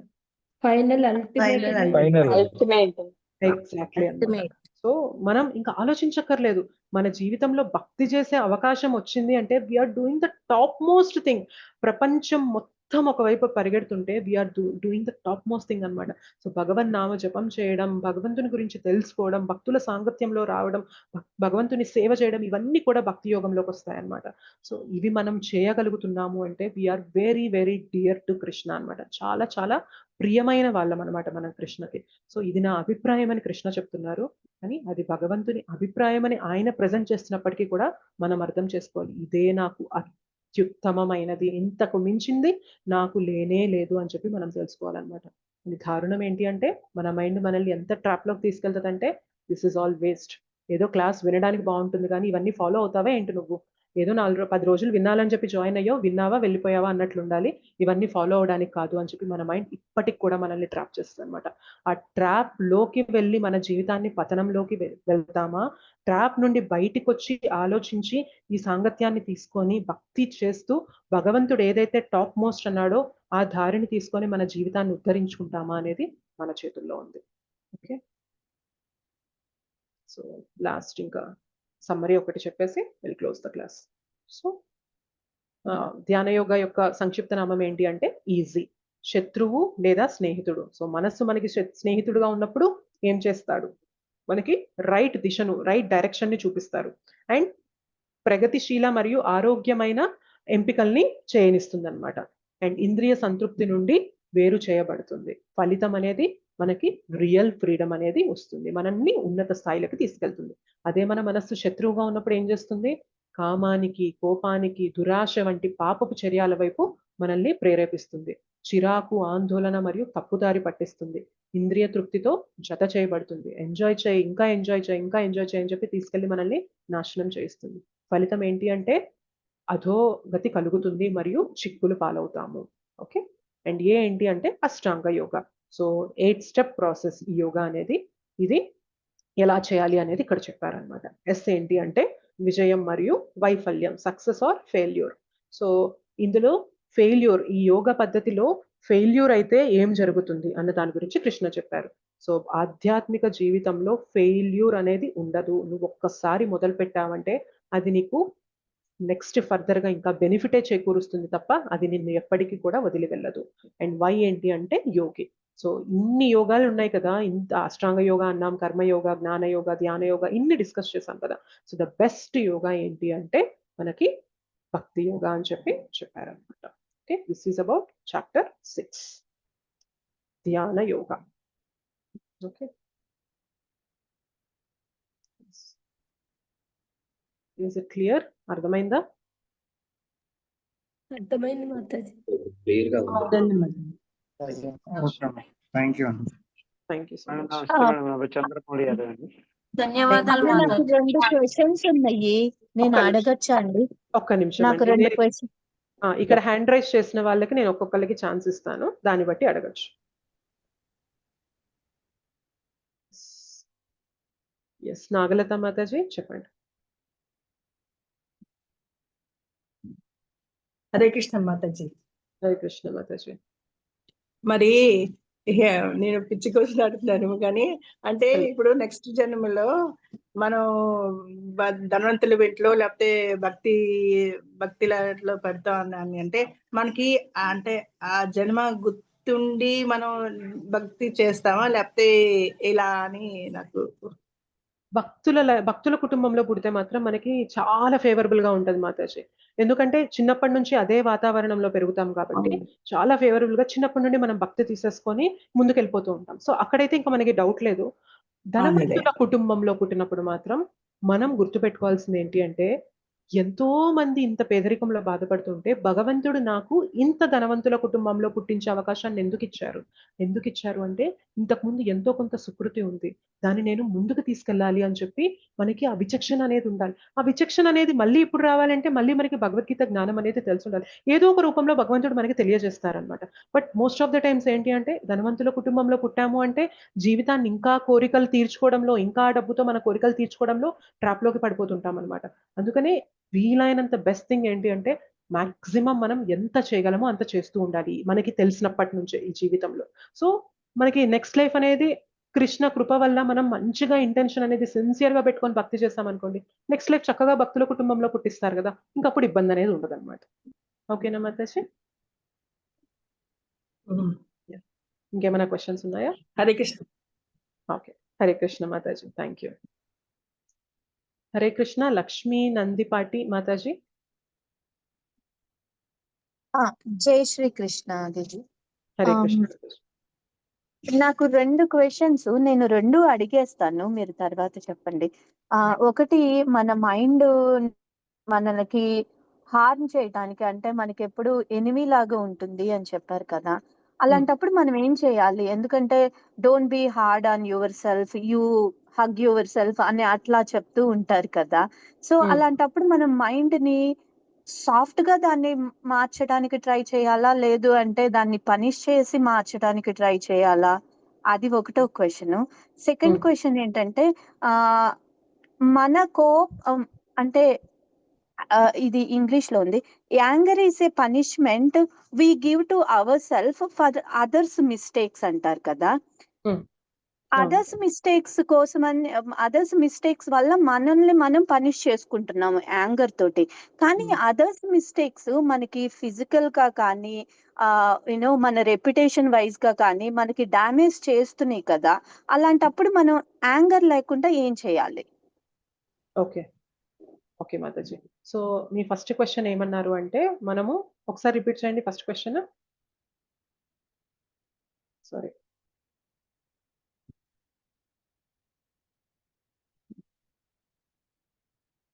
మాతాజీ, లక్ష్మీ మాతాజీ,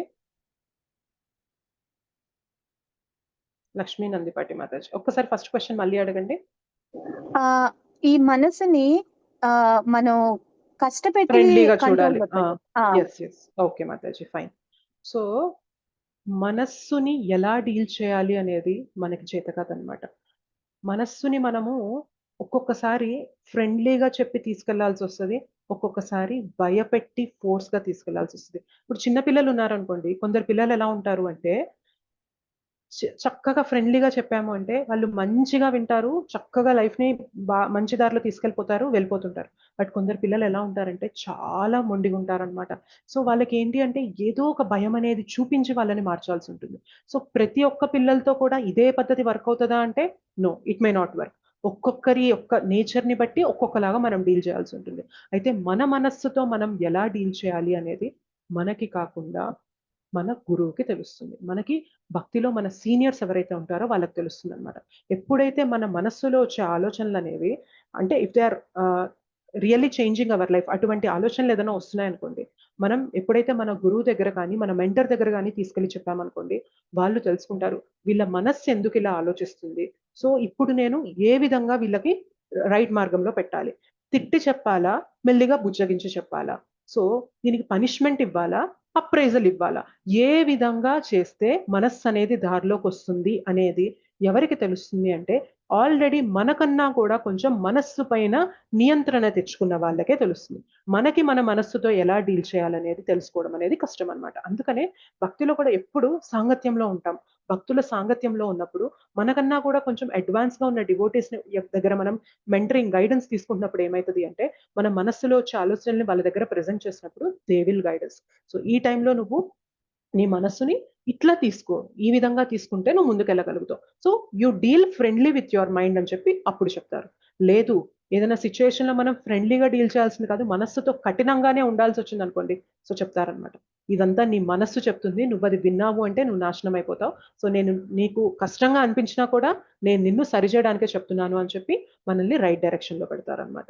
సో ఇది మనకి తెలియదు, కానీ మనం ఎవరినైతే ఎవరి దగ్గర అయితే శిక్షణ పొందుతామో మన శిక్షా గురువులకి, మన సీనియర్స్ కి, మన మెంటర్స్ కి తెలుస్తుంది మాతాజీ. సో వాళ్ళ గైడెన్స్ తీసుకున్నప్పుడు we will get the right direction. So ఇది ఒకటి. అండ్ ఇంకోటి ఏమంటున్నారంటే యాంగర్ అనేది మనకే శత్రువు అంటున్నారు కదా, మరి మన పైన హాని కలుగుతున్నప్పుడు కూడా యాంగర్ చూపించకుండా ఎలా ఉండాలి అని అంటారు కదా. సో యాంగర్ ని రెండు విధాలుగా వాడచ్చు మాతాజీ. చాలాసార్లు యాంగర్ అనేది మనకి ఎప్పుడు వస్తుంది అంటే మనం అనుకున్న ఎక్స్పెక్టేషన్స్ అనేవి తీరనప్పుడు మనకు యాంగర్ వస్తుంది అనమాట. ఆ టైంలో ఏమవుతుంది అంటే మనం యాక్చువల్గా యాంగర్ చూపించాల్సిన, కోపం చూపించాల్సిన అవసరం లేకపోయినా కూడా మనం మన మనస్సు యొక్క ప్రలోభాలకి లోనైపోయి గురైపోయి యాంగర్ చూపిస్తాం. సో అట్లాంటి సిచ్యుయేషన్లో మనకి మన కోపమే శత్రువు అవుతుంది అనమాట. కానీ ఎప్పుడైతే మన పైన ఏదన్నా దాడి జరుగుతూ మనం ఆ కోపాన్ని, ఆ జాగ్రత్తని వ్యక్తపరిచినప్పుడే మనం బెటర్ అవుతాము అనుకున్నప్పుడు మనం చూపించే కోపం అనేది మనకి మంచి గతికే తీసుకెళ్తుంది మాతాజీ. సో ఎక్కడ కోపం చూపిస్తున్నాం, ఎక్కడ కోపం చూపించట్లేదు అనేది మ్యాటర్ అవుతుంది మాతాజీ. కోపం చూపించకూడని చోట కోపం చూపించామనుకోండి, ఆటోమేటిక్గా అది మనకి డేంజర్ అవుతుంది. ఎక్కడ కోపం చూపించాలో అక్కడ కూడా కోపం చూపించట్లేదు అనుకోండి, అది కూడా డేంజర్ అవుతుంది. సో కోపాన్ని రైట్ వేలో వాడాలి. సో లేదు నేను ఎప్పుడు కూడా శాంతంగా ఉంటానంటే, శాంతంగా ఉన్నప్పుడు చాలా పనులు జరగవు, ఒకసారి కోపం చూపించినప్పుడే జరుగుతాయి. సో ఎప్పుడు ఎలా వాడాలి అనేది ఆ సిచ్యుయేషన్ ని బట్టి ఆధారపడి ఉంటుంది మాతాజీ. ఇంకా అర్థమైందా? లక్ష్మీ నందిపాటి మాతాజీ. అర్థమైంది మాతాజీ. సో ఆ కోపాన్ని ఎప్పుడు వాడాలి అనేది గురువుల సాంగత్యంలో మనకు తెలుస్తుంది. భక్తుల సాంగత్యంలో వచ్చినప్పుడు మనము వాళ్ళ గైడెన్స్ తీసుకుంటున్నప్పుడు మనకు అర్థమైంది ఎలా బిహేవ్ చేయాలి ఏంటి అని. దాంతో పాటు ఏమైతుంది అంటే మనం సాధన చేస్తూ ఉంటాం కదా, హరినామం జపం చేస్తూ ఉన్నప్పుడు మనకి క్లారిటీ వస్తుంది Mataji. So this is waste. ఇక్కడ నేను కోపం చూపించినా కూడా ఏమీ అవసరం లేదు. ఇక్కడ ఇంత కోపం చూపించి నా ఎనర్జీని వేస్ట్ చేసుకోవాల్సిన అవసరం లేదు. సింపుల్ గా ఒక మాట చెప్దాం, అది సెట్ అయిపోతుంది అనేది ఇన్స్పిరేషన్ పరమాత్మ లోపల నుండి ఇస్తారన్నమాట. కానీ ఒక్కో చోట మాత్రం కోపం చూపించే కరెక్ట్ చేయాలి, అక్కడ కూడా పరమాత్మ మనకి ఇన్స్పిరేషన్ ఇస్తారన్నమాట. సో నువ్వు ఇక్కడ కొంచెం స్ట్రిక్ట్ గా గట్టిగానే ఉండి ఈ సిచ్యువేషన్ ని కరెక్ట్ చేయాలి అని చెప్పి పరమాత్మ కూడా మనకు గైడెన్స్ ఇస్తారు. అయితే ఆ లెవెల్ కి రీచ్ అయ్యడానికి మనకు టైం పడుతుంది కాబట్టి అంటిల్ దెన్ మనము మన శిక్షా గురువుల గైడెన్స్ అనేది తీసుకుంటూ ఎక్కడ ఏ విధంగా బిహేవ్ చేయాలి అనేది మనం తెలుసుకుంటూ ముందుకెళ్తూ ఉంటే we will be problem free మాతాజీ. అర్థమైంది మాతాజీ. Hare Thanks. Krishna. Thank you జై సో శ్రీ మచ్ మాతాజీ. Hare Krishna.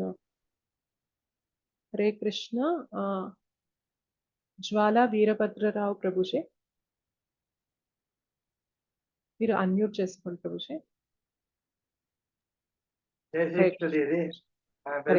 Today only I joined this group. Thank you very much for your narration and all excellent. I find very, very, very happy. Thank you. Simple thing, ఇప్పుడు 18 రోజుల పాటు జరిగిన కురుక్షేత్ర యుద్ధంలో కేవలం అర్జునుడినే ఎంచుకున్నారు భగవానుడు, కృష్ణ భగవానుడు.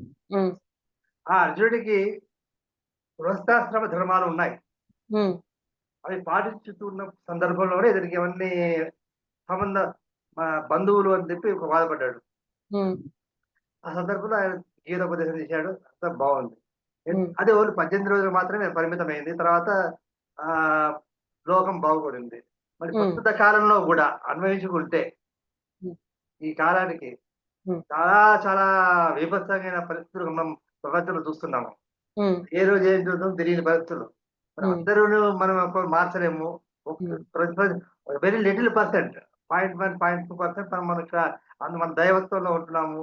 ఈ దైవత్వంలో ఉన్న వాళ్ళు కూడా ఇప్పుడు బ్రహ్మచర్యం పాటించాలని చెప్పి ఒక పాయింట్ చెప్పండి, దాని గురించి వేరేగా అనుకోకూడదు. ఇప్పుడు హిందూ కమ్యూనిటీ అనేది చాలా తగ్గిపోతుంది ఇక్కడ. అక్కడేమో మనకి 10 times పెరుగుతుంది, దుష్టులు పెరిగిపోతున్నారు, సమతుల్యం కావడం లేదు. మరి ప్రపంచ శాంతి ఎట్లా? ఓకే. సో మీరు బ్రహ్మచర్యం పాయింట్ మీద చెప్తున్నప్పుడు ఈ బ్రహ్మచర్యం అనేది అష్టాంగ యోగ పద్ధతి ఫాలో అయ్యే వారికే ప్రభుజీ. భక్తి మార్గంలో ఉన్నవారు మనకి ఏమంటారు అంటే, మీ పిల్లల్ని మీరు భగవంతుని భక్తిని ఇస్తూ పెంచాలి అనుకుంటే మీరు ఎంతమంది పిల్లల్ని కనాలంటే అంతమంది పిల్లల్ని కనండి అని చెప్తారనమాట. ఎందుకంటే రేపొద్దున వాళ్ళ ద్వారా ఈ సమాజం అనేది బాగుపడాలి. అలా కాకుండా పిల్లల్ని ఏదో కన్నామా, మన తృప్తి కోసము మన ఆ సుఖం కోసం కన్నామా వదిలేసామా అంటే అలాంటి వాళ్ళు వద్దు అంటారనమాట. సో మనం బ్రహ్మచర్యం పాటించడం అనేది కేవలం అష్టాంగ యోగ పద్ధతిలోనే. అందుకే అష్టాంగ యోగ పద్ధతి మన వల్ల కానే కాదు కలియుగంలో అడవులకు వెళ్ళిపోయి ఎక్కడుంటాము, అండ్ శరీరం అనేది నిటారుగా పెట్టుకొని ఎక్కడుంటాము, భవబంధనాలను మన ఫ్యామిలీ అనేది వదిలేసుకొని ఎక్కడుంటాము, బ్రహ్మచర్యం పాటిస్తూ ఎక్కడుంటాం. ఇదంతా ఇంపాసిబుల్ అనమాట. అందుకని కృష్ణ చెప్తున్నారు, ఇది నీ వల్ల కాదు అర్జున, నేను వైరాగ్యం తీసుకుంటా నేను వెళ్ళిపోతా అంటున్నావు, ఎక్కడ పాసిబుల్ అవుతుంది నీకు? నువ్వు భక్తియుత సేవ చెయ్యి, భక్తియుత కర్మ చెయ్యి అని చెప్పి కృష్ణ ఇదంతా అర్జునకి ఎందుకు చెప్పారంటే అర్జునకి క్లారిటీ రావడానికి. ఎందుకు అంటే నిజమే, నేనేదో ఆ మార్గంలో ఆనందం ఉందని అనుకుంటున్నాను కానీ, సో దట్ ఈ యుద్ధం అనేది తప్పించుకొని వెళ్ళిపోవచ్చు అనుకుంటున్నాను కానీ అక్కడ నేను బ్రతకలేను అని అర్జునకి క్లారిటీ ఇవ్వడానికి ఇదంతా చెప్పారు. అందుకే లాస్ట్ లో ఏం చెప్తున్నారు, వీటన్నిటికన్నా కూడా టాప్ మోస్ట్ ఎవరు అంటే భగవద్ భక్తి ఎవరైతే చేస్తారో వాళ్ళు టాప్ మోస్ట్, అది గొప్ప యోగం అని చెప్పి చెప్తారనమాట. భక్తులుగా ఉన్నప్పుడు ఎంతమంది పిల్లల్ని కావాలంటే అంతమంది పిల్లల్ని కనండి, వాళ్ళందరినీ కూడా భగవంతుని విచారణ, భగవంతుని ఈ కృష్ణ చైతన్యం అనేది ఇచ్చి పెంచండి, ఎంతమందిని కావాలంటే అంతమందిని కనండి, వాళ్ళందరి వల్ల సమాజం ఉద్ధరింపబడుతుంది అని చెప్పి చెప్తారనమాట. సో ఆ రూల్ అనేది దాని వరకే ప్రభుజీ, దీనికి కాదు, భక్తికి కాదు. Hare Krishna. Thank you so much ప్రభుజీ. హరే కృష్ణ. నీలవతి మాతాజీ.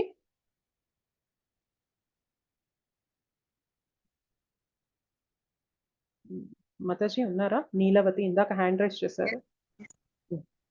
ఎస్ మాతాజీ, ఎస్ హరే మాతాజీ. కృష్ణ. ప్రణామం, ప్రణామం మాతాజీ. హరే కృష్ణ. మాతాజీ నాకు చిన్న చిన్న డౌట్స్ మాతాజీ. నేను ట్యూషన్ లో పిల్లలకి ఒక 30 మెంబర్స్ పిల్లలకి భగవద్గీతని స్టార్ట్ చేశాను మాతాజీ. అందులో శ్లోకాసు భావము నేర్పిస్తున్నాను. Hmm. వాళ్ళకి యువగీత బుక్ ఒకటి ట్రస్ట్ నుంచి పంపించారు మాతాజీ. అవి స్టార్ట్ చేశాను. వాటితో పాటు వాళ్ళకి ఇంకా ఏ విధంగా నేను ఏమైనా ఏ విధంగా అయినా చెప్పవచ్చా? ఇలా పిల్లలంటే సారాంశం. ఎంత వయసు పిల్లలు మాతాజీ? చిన్న పిల్లలు ఉన్నారు మాతాజీ. మా ఫస్ట్ క్లాస్ నుంచి ఉన్నారు, నర్సరీ ఎల్కేజీ నుంచి ఉన్నారు. కానీ అందరూ చెప్తున్నారు మాతాజీ. ఓకే. అందరూ వాళ్ళకి శ్లోకాలు చెప్తున్నారు, భావాలు చెప్తున్నారు. భగవద్గీత అందరికి తత్వం అనేది అంత చిన్న పిల్లలకి అర్థం కాదు మాతాజీ. అర్థం శ్లోకాలు కాదు. శ్లోకాలు చెప్పించండి. దాంతో పాటు మీరు ఏం చేస్తారంటే భాగవతంలో చిన్న చిన్న కథలు ఉంటాయి, లీలలు ఉంటాయి, కృష్ణుని లీలలు ఉంటాయి అన్నమాట. అవి చెప్తే ఓకే. పిల్లలు తొందరగా అట్రాక్ట్ అవుతారు మాతాజీ. సో భగవంతుని గురించి తెలుసుకోవాలి అన్న కోరిక అనేది మొదలైంది. భగవద్గీత అనేది అంతా తత్వం కాబట్టి పెద్దవాళ్ళకే కష్టంగా ఉంటుంది. అలాంటిది చిన్న పిల్లలకి వాళ్ళ చిన్న చిన్న మైండ్ కి ఏం అర్థమవుతుందో అర్థం కాదు కాబట్టి బెస్ట్ ఏంటంటే ఎస్ చిన్న చిన్న కథల రూపంలో మనకి భాగవతంలో వచ్చే కథలు కానీ అటువంటి పురాణాల నుండి తీసుకున్న కథలు తీసుకొని వాళ్ళకి ఏ విధంగా భక్తి అనేది మనల్ని ప్రొటెక్ట్ చేస్తుంది అనేది ప్రెజెంట్ చేయండి మాతాజీ. ఈజీగా వాళ్ళకి అర్థమవుతుంది, వాళ్ళు ఇంప్లిమెంట్ చేయడానికి కూడా ఈజీ పాసిబుల్ అవుతుంది. Okay okay Mataji. అది రెగ్యులర్ గా రోజు నేను 40 మినిట్స్ తీసుకుంటాను మాతాజీ. మొత్తం ఓన్లీ వీటికి ఒక్కటే తీసుకుంటాను. అందులో పిల్లలైతే బాగా ఇంట్రెస్ట్ గా చెప్తున్నారు. ఇంకా Okay. బెటర్ వేలో నేను వాళ్ళకి ఇంకా ఏ విధంగానైనా చెప్పగలనని మీ సలహాలు అడుగుతున్నాను. ఎస్ మాతాజీ. శ్లోకం నేర్పించండి. దాంతో పాటు ఇట్లా మనకి ఇటువంటి కథలు లీలలు అనేవి చెప్తే భగవంతునివి వాళ్ళు బాగా కనెక్ట్ అవుతారు, తొందరగా గుర్తుంటాయి వాళ్ళకి. వాళ్ళ జీవితంలో ఆ లెసన్స్ కూడా చెప్పండి, దీని నుండి మనం ఏం నేర్చుకోవచ్చు అని కూడా చెప్పండి. వాళ్ళ లైఫ్ అనేది మారుతూ ఉంటుంది Mataji. Thank you so much మాతాజీ. Hare thank you so Krishna. ధన్యవాదాలు. మచ్. హరే కృష్ణ. పురుషోత్తం ప్రభుజీ. జీ నమస్తే జీ. హరే కృష్ణ ప్రభుజీ. జీ ఇప్పుడు అంటే భగవద్గీత నేను చదివాను, కొంతవరకు చదువుతూనే ఉంటాను. దాంతో పాటు స్పిరిచువల్ పుస్తకాలు చదువుతుంటాను. అయినా కానీ ఇప్పటికి కూడా నాకు ఒక డౌట్ ఏంటంటే చిత్తము, మనస్సు, బుద్ధి ఈ మూడింటికి తేడా ఏమన్నా చెప్పగలరా? చిత్తము అంటే మనస్సు, బుద్ధి తెలుసు. చిత్తము అంటే ఏంటి? చిత్తము అంటే మనస్సునే అంటారు కదా. అదే ఎక్కడో తేడా ఉంది. అదే మూడు వేరు వేరా లేకపోతే మూడు ఒకటేనా? అంటే బుద్ధి మనస్సు ఒకటేనా లేకపోతే బుద్ధి వేరు మనస్సు వేరు? అంటే చిత్తం అనే పదం కూడా వాడుతుంటారు స్పిరిచువాలిటీలో. కొంతమంది ఇట్లా ఇట్లా డిస్కోర్స్ చెప్పేటప్పుడు చిత్తం అనే స్థిర చిత్తం అనే ఒక పదం వాడుతుంటారు. ఓకే. సో అది నాకు కాస్త డౌట్ అనిపించి అంటే అడగకూడదు అడిగేశాను. చిత్తం అనేది నాకు తెలిసినంత వరకు మనస్సుకి ఇంకొక పదం చిత్తం ప్రభుజీ. నేను క్లారిటీ అయితే ఇవ్వలేను, ఎందుకంటే నేను విన్న దాంట్లో చిత్తం అని జనరల్ గా మేము ఎప్పుడు వినలేదు. నాకు తెలిసిన నాలెడ్జ్ ప్రకారం చిత్తము మనస్సు ఒకటే. అంటే మనస్సు బుద్ధికి మాత్రం తేడా ఉంది ప్రభుజీ.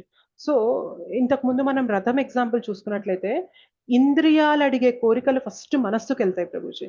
సో మనస్సు ఆలోచిస్తుంది, దాని గురించి కాంటెంప్లేట్ చేసి నాకు కోరికలను ఎక్స్ప్రెస్ చేస్తుంది అనమాట. కోరికలను ఎక్స్ప్రెస్ చేసినప్పుడు బుద్ధి అనేది పై లెవెల్లో ఉంటుంది అనమాట. ఇంద్రియాల పైన మనస్సు, మనస్సు పైన బుద్ధి, బుద్ధి పైన ఆత్మ. ఇది హైరార్కీ అన్నమాట. ఫస్ట్ ఇంద్రియాలు ఉంటాయి. ఇంద్రియాలు ఏంటి? ఇంద్రియ వస్తువుల్ని చూసి వాటికి అనుభవించాలి అనిపిస్తుంది. సో మనస్సుకి వెళ్తుంది అనమాట, రిక్వెస్ట్ వెళ్తుంది. సో నేను ఇలా చేయాలనుకుంటున్నాను అని మనస్సుకి ఎప్పుడైతే అనిపిస్తుందో మనస్సు వాటి గురించి ఆలోచన చేసి డిజైర్ ఎక్స్ప్రెస్ చేస్తుంది. చేసి ఏం చేస్తుంది అంటే బుద్ధి దగ్గరికి వెళ్తుంది అనమాట. బుద్ధి దగ్గరికి వెళ్ళినప్పుడు బుద్ధి ఏం చేయాలి అంటే ఇది నీకు మంచిదా కాదా అని డిసైడ్ చేసి మంచిదైతే గ్రాంట్ చేయాలి. ఓకే, ఇది నీకు భక్తిలో నిన్ను ముందుకు తీసుకెళ్తుందా? ఓకే, గో, వెళ్ళు, మంచిదే. నీకు స్వధర్మానికి ఇది ఉపయోగపడుతుందా? గో, వెళ్ళు, మంచిదే. నీ ఫ్యామిలీ పోషణకి ఇది ఉపయోగపడుతుందా? గో, వెళ్ళు, మంచిదే. సో ఇదేంటి అంటే బుద్ధి లెవెల్. కానీ బుద్ధి అనేది స్ట్రాంగ్ గా లేదనుకోండి, శాస్త్రాలు చదవకుండా బుద్ధిని బాగా డల్ హెడెడ్ చేసేసాం అనుకోండి, మంద బుద్ధి చేసేసాం అనుకోండి, ఏమైతుంది అంటే ఈ మైండ్ చెప్పేదానికి బుద్ధి దగ్గర ఆన్సర్ ఉండదన్నమాట. ఏది కరెక్ట్, ఏది రాంగ్, శాస్త్రాలు ఏం చెప్తున్నాయి, నేనేం చేయాలి అన్న క్లారిటీ బుద్ధికి ఉండదు. సో బుద్ధికి ఎప్పుడైతే క్లారిటీ లేదో మైండ్ ఏమవుతుంది తెలుసా? బుద్ధిని రూల్ చేయడం మొదలు పెడుతుంది అనమాట. రూల్ చేయడం మొదలుపెట్టి ఇంకెప్పుడైతే మైండ్ మాస్టర్ అయిపోయిందో మన వినాశనం అనేది మొదలైపోతుంది అనమాట. అందుకే భక్తిలోకి వచ్చినప్పుడు ఏమవుతుంది అంటే మైండ్ ని కంట్రోల్ చేయడానికి జప సాధన చేస్తూ బుద్ధిని స్ట్రాంగ్ చేయడానికి మనము శాస్త్రాల అధ్యయనం చేస్తాం. సో మైండ్ ఎప్పుడైనా తీసుకొచ్చింది అనుకోండి, నాకు పలాంది కావాలి, ఐఎమ్ రిక్వెస్టింగ్ యూ అని బుద్ధికి ఒక రిక్వెస్ట్ పంపిస్తే, బుద్ధి శాస్త్రాల ఆధారంగా గురు సాధు శాస్త్రాలని సంప్రదించి బుద్ధి ఏం చెప్తుందంటే, no your request is not correct, I will not agree, నేను ఒప్పుకోను అని రిజెక్ట్ చేయగలిగిన శక్తి బుద్ధికి రావాలి అంటే శాస్త్రాల అధ్యయనం చేయాలి. అది చేసినప్పుడే ఏది కరెక్ట్ ఏది రాంగ్ అనే డెసిషన్ తీసుకునే క్లారిటీ మనకు వస్తుంది. సో ఇవాళ మనం డల్ హెడెడ్ అవడం వల్ల ఆ క్లారిటీ లేక మైండ్ అనేది విచ్చలవిడైపోతుంది. సో మనస్సుకి బుద్ధికి తేడా ఉంది ప్రభుజీ. బుద్ధి ఏంటి అనేది మనల్ని ఎటు మంచి మార్గమో అటువైపు తీసుకెళ్ళాలి, ఎటు చెడు మార్గమో అటువైపు తీసుకెళ్లకుండా మనస్సుని ఇంద్రియాలని పట్టి ఆపి ఉంచాలన్నమాట. లేదు అంటే అవి కొట్టుకుపోతూ ఉంటాయి, వాటితో పాటు ఆత్మ కూడా ఆ దారిలో వెళ్ళిపోయి పతనం అనేది జరిగిపోతూ ఉంటుంది. సో బుద్ధి ఈజ్ ఇంటెలిజెన్స్. ఇంటెలిజెంట్ అంటే ఏంటంటే to decide what is correct and what is wrong for us అనేది బుద్ధి చేస్తుంది. మైండ్ ఏంటి అంటే జస్ట్ కోరికల్ని ఎక్స్ప్రెస్ చేస్తూ ఉంటుంది అనమాట. ఆ కోరికల్ని ఫిల్టర్ చేయడము, ఏది కరెక్ట్ ఏది రాంగ్ అని యాక్ట్ చేసే కేపబిలిటీ బుద్ధికి ఉంటుంది. ఆ బుద్ధి స్ట్రాంగ్ అవ్వాలి అంటే శాస్త్రాల అధ్యయనం చేయాలి. So this is the difference between mind and intelligence Prabhuji. అర్థమైందా ప్రభుజీ? జీ ఇంకొక విన్నపం ఏంటంటే, మీరు ఇప్పుడు పెద్దల స్థాయిలో చెప్తున్నారు, చాలా సంతోషము. పిల్లలకి కూడా కాస్త చెప్తే బాగుంటుంది. ఇంకొక ఏదైనా వేరే ఒక వన్ 5 డే లేదా ఒక 1 వీక్ 10 days పిల్లలకు చెప్తే బాగుంటుంది. మా పిల్లల్ని జాయిన్ చేపిస్తాం గురుజీ. G okay. యాక్చువల్‌గా మేము మొన్న సమ్మర్‌లో, ఇప్పుడు ఆల్రెడీ ఇంకా క్లాసెస్ స్టార్ట్ అయిపోయినాయి కానీ సమ్మర్‌లో సమ్మర్ క్యాంప్ చేశాం ప్రభుజీ. 2 వీక్స్ పాటు పిల్లలందరికీ కూడా భగవద్గీత శ్లోకాస్ నేర్పించడం ఒక క్లాస్, ఒక క్లాస్‌లో భగవంతుని కీర్తన్స్ నేర్పించడం, ఒక క్లాస్‌లో భగవంతుని యొక్క లీలలు, ఒక్కొక్క కథలు పురాణాల నుండి తీసుకున్న కథలు చెప్పి భగవంతుని గొప్పతనం చెప్పడము, ఒక్కొక్క క్లాస్‌లో భగవంతునికి రిలేటెడ్‌గా ఆర్ట్ అండ్ క్రాఫ్ట్ అనేది చేయించడం, పిల్లల్ని అలా ఎంగేజ్ చేశాం ప్రభుజీ. అలా 15 days పాటు జరిగింది summer camp. So we have actually done that Prabhuji. మళ్ళీ అది చేయడానికి కొంచెం సమయం పడుతుంది. జీ అది రెసిడెన్షియల్ ప్రోగ్రామా లేకపోతే ఆన్లైనా?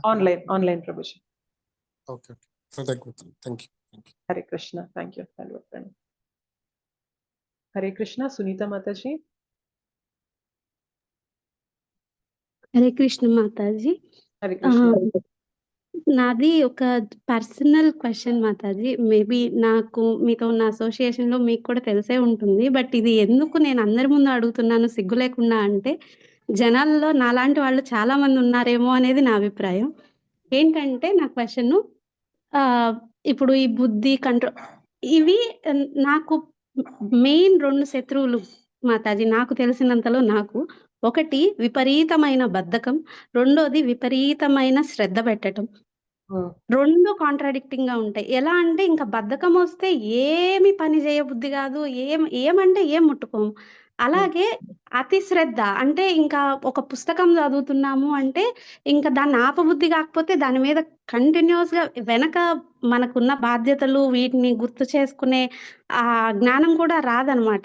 ఆ ఫ్లోలో వెళ్ళిపోతుంటాను మాతాజీ. సో ఈ రెండిటిని జయించడం అనేది నా వల్ల అయితే కావట్లేదు. పోనీ దేవుడు మనం ముందైతే ప్రయత్నం చేస్తే ఏదో దేవుడు మనల్ని పట్టుకుంటాడని నామం జపం నేను పలుకుతూ మనసులో అనుకుంటూ ఉంటామో, లేకపోతే సెల్‌లోనో ఎక్కడో చోట టీవీలో వినపడేలాగా పెడుతూ ఉంటాం కంటిన్యూయస్‌గా. ఎన్ని చేస్తున్నా నాకైతే అంటే ఈ 2 అయితే అంత తొందరగా వదలట్లేదు మాతాజీ. సో మీరేమన్నా సజెస్ట్ చేయగలరా? ప్రోకాస్టినేషన్, మన మీద పనులనేవి పక్కకు తోసేయడం అనేది, లేదంటే దేనికైతే ఇంకెక్కువ మక్కువ చూపించామో దాంట్లో మునిగిపోవడం అనేది, ఇవన్నీ కూడా మైండ్స్ వీక్‌నెసే మాతాజీ. సో వీటన్నిటిని ఎదుర్కోవాలి అంటే హరే కృష్ణ మహామంత్ర జప సాధనే. మీరు నామం వింటున్నానంటున్నారు కానీ మీరు జపించి దానికి ఒక టైం అంటూ తీసి జపించడం మొదలుపెట్టి మీ నోట్లో నుండి వచ్చే నామాన్ని మీరు వింటున్నప్పుడు మీలో శుద్ధీకరణ జరిగిద్ది. సో మంత్రం వినడం అంటే టేప్ ఏదైనా పెట్టుకొని టీవీలో పెట్టుకొని వినడం కూడా మంచిదే. దానికన్నా బెస్ట్ ఏంటంటే మన నోటి నుండి వచ్చే నామాన్ని ఇక్కడ నుంచి కీర్తన చేస్తూ ఇక్కడ నుండి శ్రవణం చేయాలి. ఇలా చేసినప్పుడు ఏమైందంటే లోపల ఉన్న ఇంప్యూరిటీస్ అన్ని మెల్లమెల్లగా కొట్టుకుపోతాయి అనమాట. It takes time. అంత సింపుల్ గా ఉండదు అనమాట. ఇవాళ జపం చేయడం మొదలు పెట్టాను, రేపు నాకు బద్ధకం పోయిందా అంటే అంత ఈజీగా ఉండదు. It takes time. మెల్లిమెల్లిగా క్లారిటీ వస్తుంది. మోస్ట్ ఇంపార్టెంట్ థింగ్ ఏంటంటే ఇప్పుడు మీకు తెలుస్తుంది నాలో ఉన్న లోపాలు ఏంటి అని తెలుస్తుంది, కానీ వాటిని ఎదిరించే శక్తి బుద్ధి 2 లోపిస్తున్నాయి. కానీ భగవంతుని యొక్క భక్తి చేస్తూ భగవన్నామ జపం చేస్తుంటే ఏమైందంటే మీకు లోపం తెలియడంతో పాటు లోపాల్ని ఎదిరించగలిగిన శక్తి బుద్ధి కూడా తోడవుతాయి అన్నమాట. అదే డిఫరెన్స్. ఇప్పుడు నాకు తెలుస్తుంది అంటున్నారు, తెలిసినా కూడా అరికట్టలేని సిచ్యుయేషన్ లో మనకు ఎందుకున్నాము అంటే మన వల్ల కాదు మైండ్ ఎదిరించడం. మన మైండ్ ఎదిరించాలి అంటే భగవంతుని శక్తితో కూడితేనే ఎదిరించగలం, లేదంటే మనం ఎదిరించలేం. అందుకనే జపం చేస్తున్నప్పుడు మీకు భగవంతుడు ఆ శక్తిని బుద్ధిని ఇచ్చి వీటన్నిటిని జయించి లైఫ్ ని పర్ఫెక్ట్ చేసే క్లారిటీ అనేది ఇస్తారనమాట. సో అది ఇమీడియట్ గా ఇలా చిటికలో అవ్వదు. కొంతకాలం మీరు జపం చేస్తూ ఉండాలి, ఒక 6 months 1 year అలా చేసిన తర్వాత మీకు అర్థమైపోయింది, my life was much better. ఇంతకు ముందు నేను ఎలా ఉండేదాన్ని, ఇప్పుడు నేను ఎలా ఉంటున్నాను, దేనికి ఇంతకు ముందు ఇంపార్టెన్స్ ఇచ్చేదాన్ని, ఇప్పుడు నేను ఎలా చేస్తున్నాను. ఒకప్పుడు నేను పనులని పోస్ట్ పోన్ చేస్తూ ప్రోక్రాస్టినేట్ చేస్తూ లేజీగా ఉండేదాన్ని, ఇప్పుడు నేను చకచకా ఎలా పనులు చేసుకుంటున్నాను. ఈ డిఫరెన్స్ అనేది మెల్లిగా ఎవిడెంట్ గా మీకే అర్థమవుతుంది అనమాట. అన్నం తిన్నవాడికి ఆకలి తీరిందా అంటే తింటే ఆకలి తీరుతుంది, ఎలా తీరుతుందని ఎక్స్ప్లెయిన్ చేయాలి అంటే అది తింటేనే అర్థమవుతుంది. సో అలానే జపం చేస్తేనే మీకు కూడా అర్థమవుతుంది. నేను ఎంత చెప్పినా కూడా అది మీకు అంత ప్లీజింగ్ గా అనిపించకపోవచ్చు, కానీ బట్ వన్స్ యూ డూ, మీరు చేయడం మొదలుపెట్టి మెల్లిమెల్లిగా మీరు ఆ ప్రాసెస్ లో ముందుకు వెళ్తూ ఉంటే డెఫినెట్ గా చేంజెస్ వస్తాయి Mataji. We are all the same live examples. ఓకేనా మాతాజీ? సునీత మాతాజీ మీరు ఓకే మాతాజీ. బట్ ఇంకొక చిన్న డౌట్. అంటే మనం ఏదన్నా పని చేసుకుంటున్నప్పుడు నామజపం మనసులో చేయటం అట్లానా మీరు అంటుంది? లేదు స్ట్రిక్ట్ గా కూర్చొని దానికే సమయం దానికే సమయం కేటాయించాలి. మనసులో చెప్పడం కాదు మాతాజీ, మనసులో చెప్పడం కూడా మంచిదే. కానీ జపం అంటే ఏంటి అంటే మన నోట్లో నుండి వచ్చే భగవన్ నామం అట్లీస్ట్ మన వరకు వినిపించాలి. గట్టిగా అరవక్కర్లేదు, అలా అని మనసులో చెప్పొద్దు. ఎలా చెప్పాలంటే సాఫ్ట్ గా హరే కృష్ణ కృష్ణ కృష్ణ హరే హరే, హరే రామ్ రామ్ రామ్ హరే హరే ఆ నామాన్ని వినాలి. మళ్ళీ ఇంకో పూస పట్టుకొని హరే కృష్ణ కృష్ణ కృష్ణ హరే హరే, హరే రామ్ రామ్ రామ్ హరే హరే ఆ నామాన్ని వినాలి. ఈలోపు మనసు ఎక్కడికో వెళ్ళిపోతుంది, దాన్ని పట్టుకొని మళ్ళీ లాక్ రావాలి. ఏంటి ఏదేదో ఆలోచిస్తున్నావు, వచ్చి మంత్రాన్ని విను.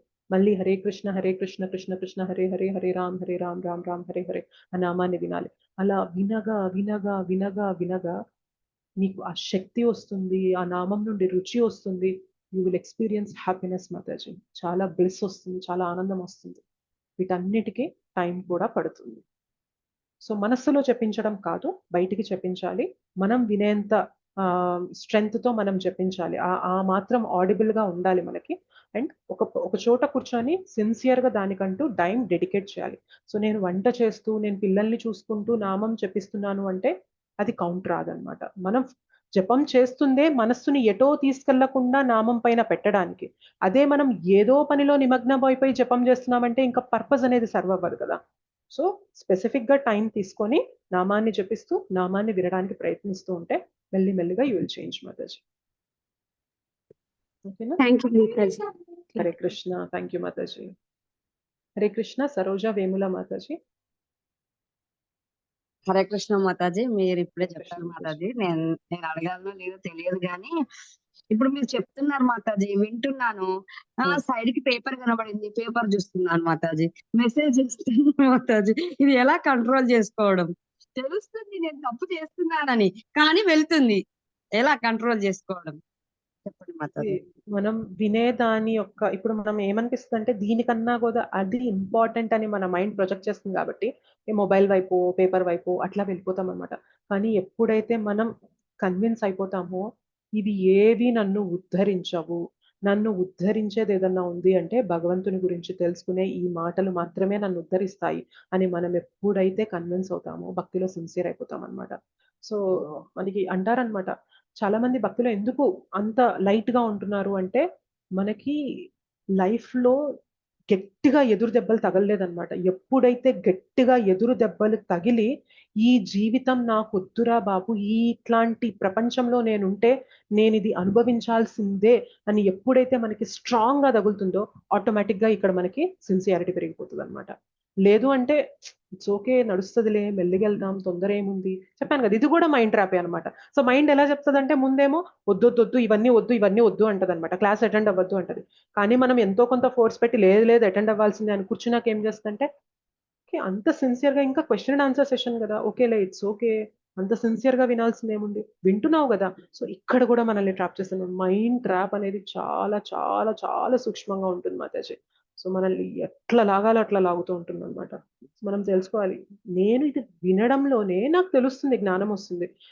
ఇప్పుడు అంతా అయిపోయాక నాకు ఇది కావాలి అంటే అంత ఈజీగా దొరకదు కదా.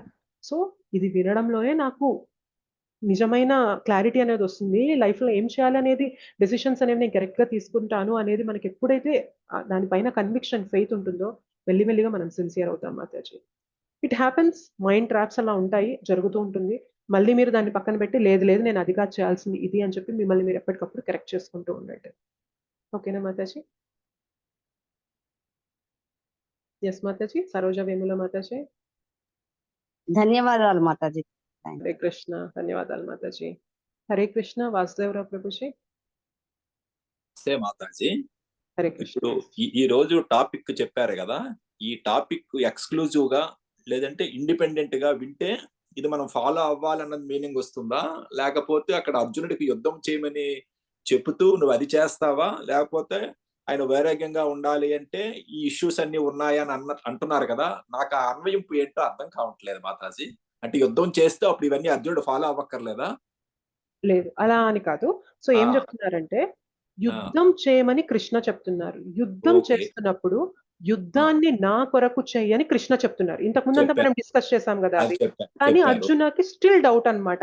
అంటే నేను వైరాగ్యం తీసుకుంటే బెటర్ ఏమో, ఈ పాపమంతా నాకు రాదేమో అని, అది ఏమైనా ఈజీ పాత్ ఏమో అని అర్జునకి ఎక్కడో సందేహం ఉందన్నమాట. అంటే వైరాగ్యం అంటే భక్తి మార్గంలో లేకుండా ఉండడం కూడా వైరాగ్యమేనా దాని అర్థం కాదా? వైరాగ్యంగా ఉండడం అంటే దాని అర్థం అర్జునుడికి వైరాగ్యంగా ఉండడం అంటే ఆ కర్మ చేయకుండా భక్తి మార్గంలో ఉండడం మంచిదా అని ఆయన డౌట్. వైరాగ్యం అంటే ఏంటంటే నేను ఈ బాధ్యత అంతా వదిలేసి నేను అడవుల్లోకి వెళ్ళిపోయి ఉంటాను, అది వైరాగ్యం ఆయన దృష్టిలో. అడవిలోకి వెళ్ళిపోయి అక్కడ భగవంతుని మీద ధ్యాస పెట్టడమా పెట్టకపోవటమా? భగవంతుని పైన ధ్యాస పెట్టడం అని కాదు, నేను అడవుల్లోకి వెళ్ళిపోయి నేను అక్కడ భిక్షాటన చేస్తూ నేను అన్నిటి నుండి దూరంగా ఉంటాను అని చెప్పడం అనమాట. అప్పుడు ఇది చెప్పారు. దీని అర్థం ఏంటి మరి?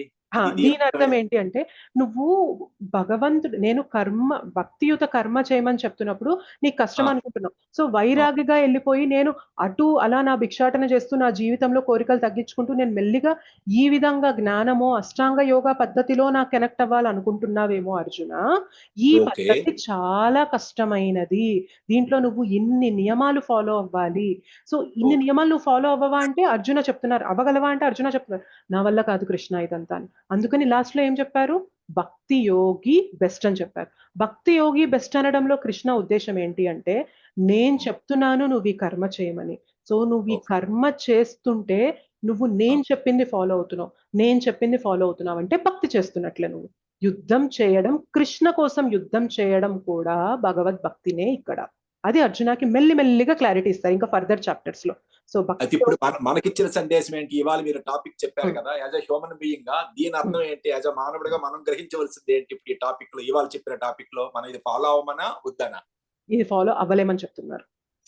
ఏదైతే అష్టాంగ యోగ పద్ధతి ఉందో ఈ మార్గంలో నువ్వు భగవంతుడిని కనెక్ట్ అవ్వాలి అనుకున్నట్లయితే చాలా మంది ఈ మార్గాన్ని తీసుకుంటారు ప్రభుజీ.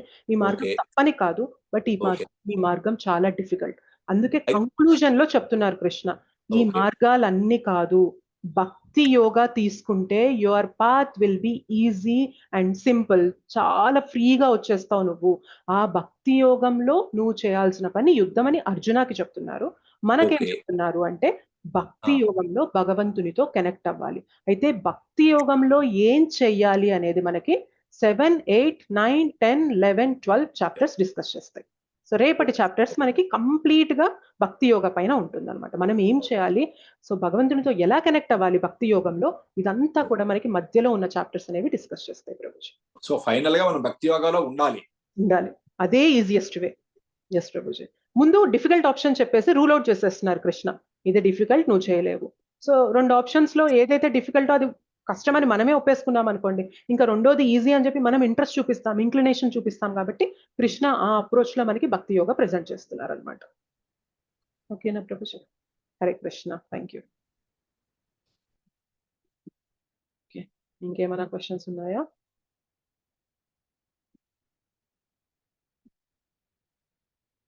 ఓకే, జ్వాల వీరభద్ర ప్రభుజీ చెప్పండి ప్రభుజీ.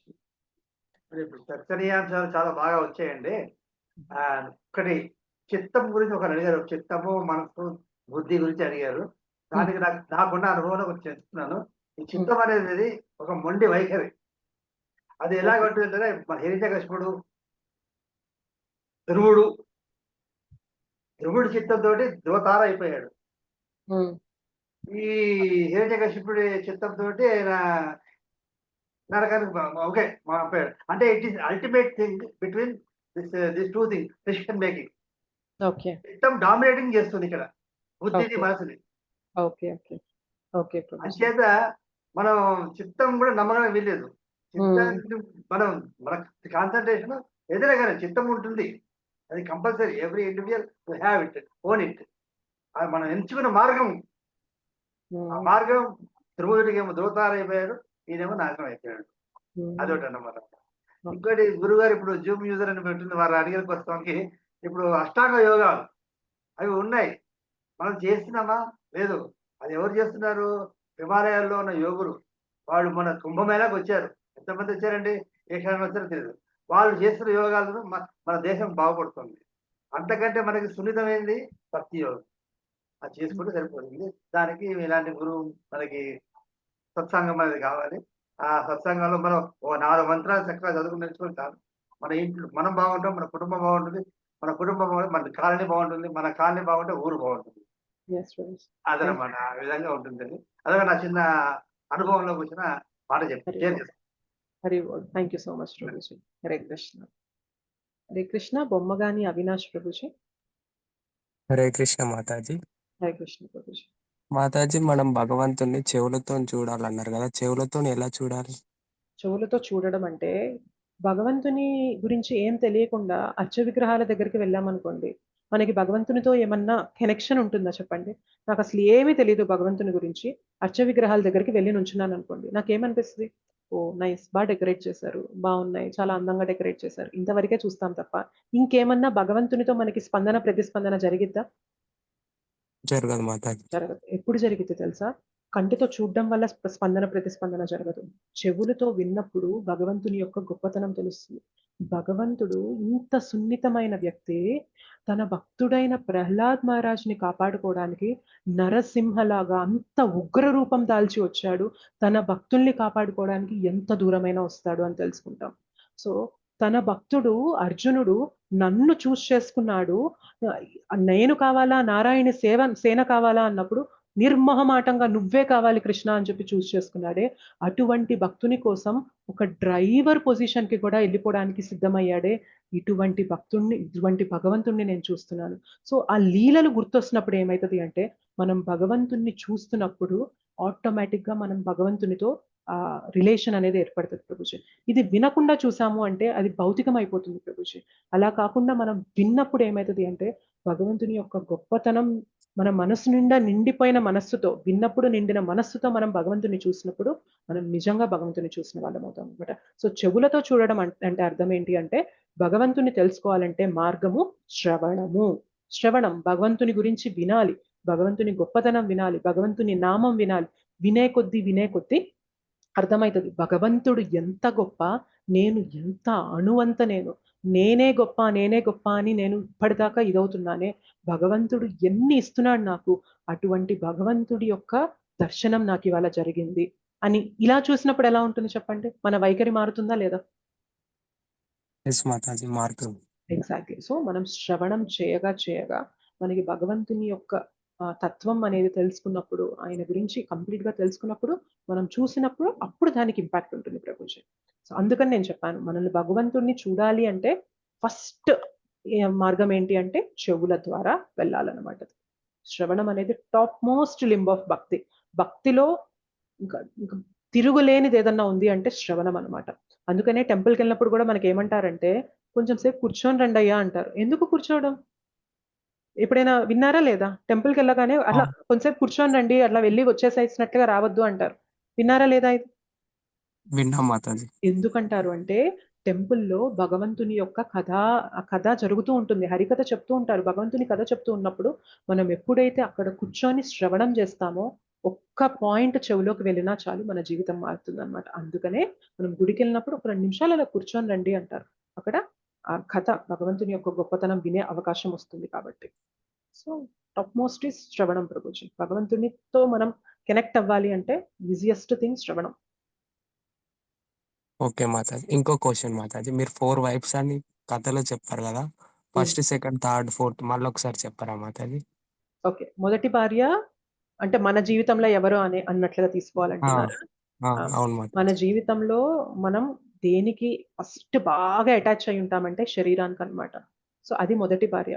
సో శరీరం ఏమంటది, ఆ మొదటి భార్య ఏమంటది అంటే నిన్ను కాల్ చేసేంత వరకు నేను ఉంటాను అంటది. అంటే ఆబ్వియస్ గా కాల్ చేసిన తర్వాత శరీరం అనేది ఇంక ఉండదు కదా, వదిలి వెళ్ళిపోతుంది కదా మనల్ని, ఆత్మని వదిలేస్తుంది కదా శరీరం. సో అట్లా మొదటి భార్య వెళ్ళిపోతుంది అంటుంది. సో మొదటి భార్య ఈస్ మన బాడీ, శరీరం.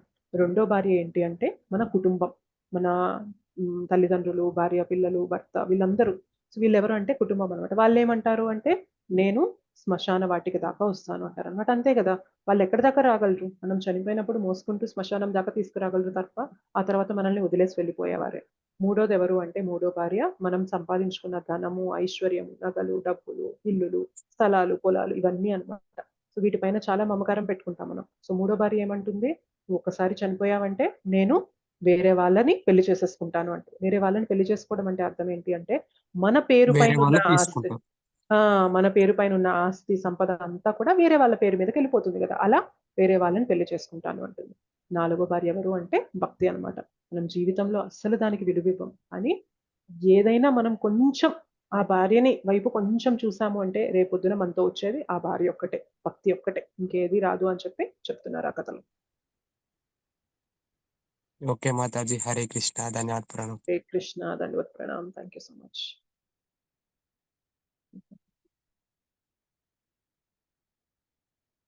ఇంకేం క్వశ్చన్స్ లేవంటే మనం క్లాస్ ఏం చేద్దామండి.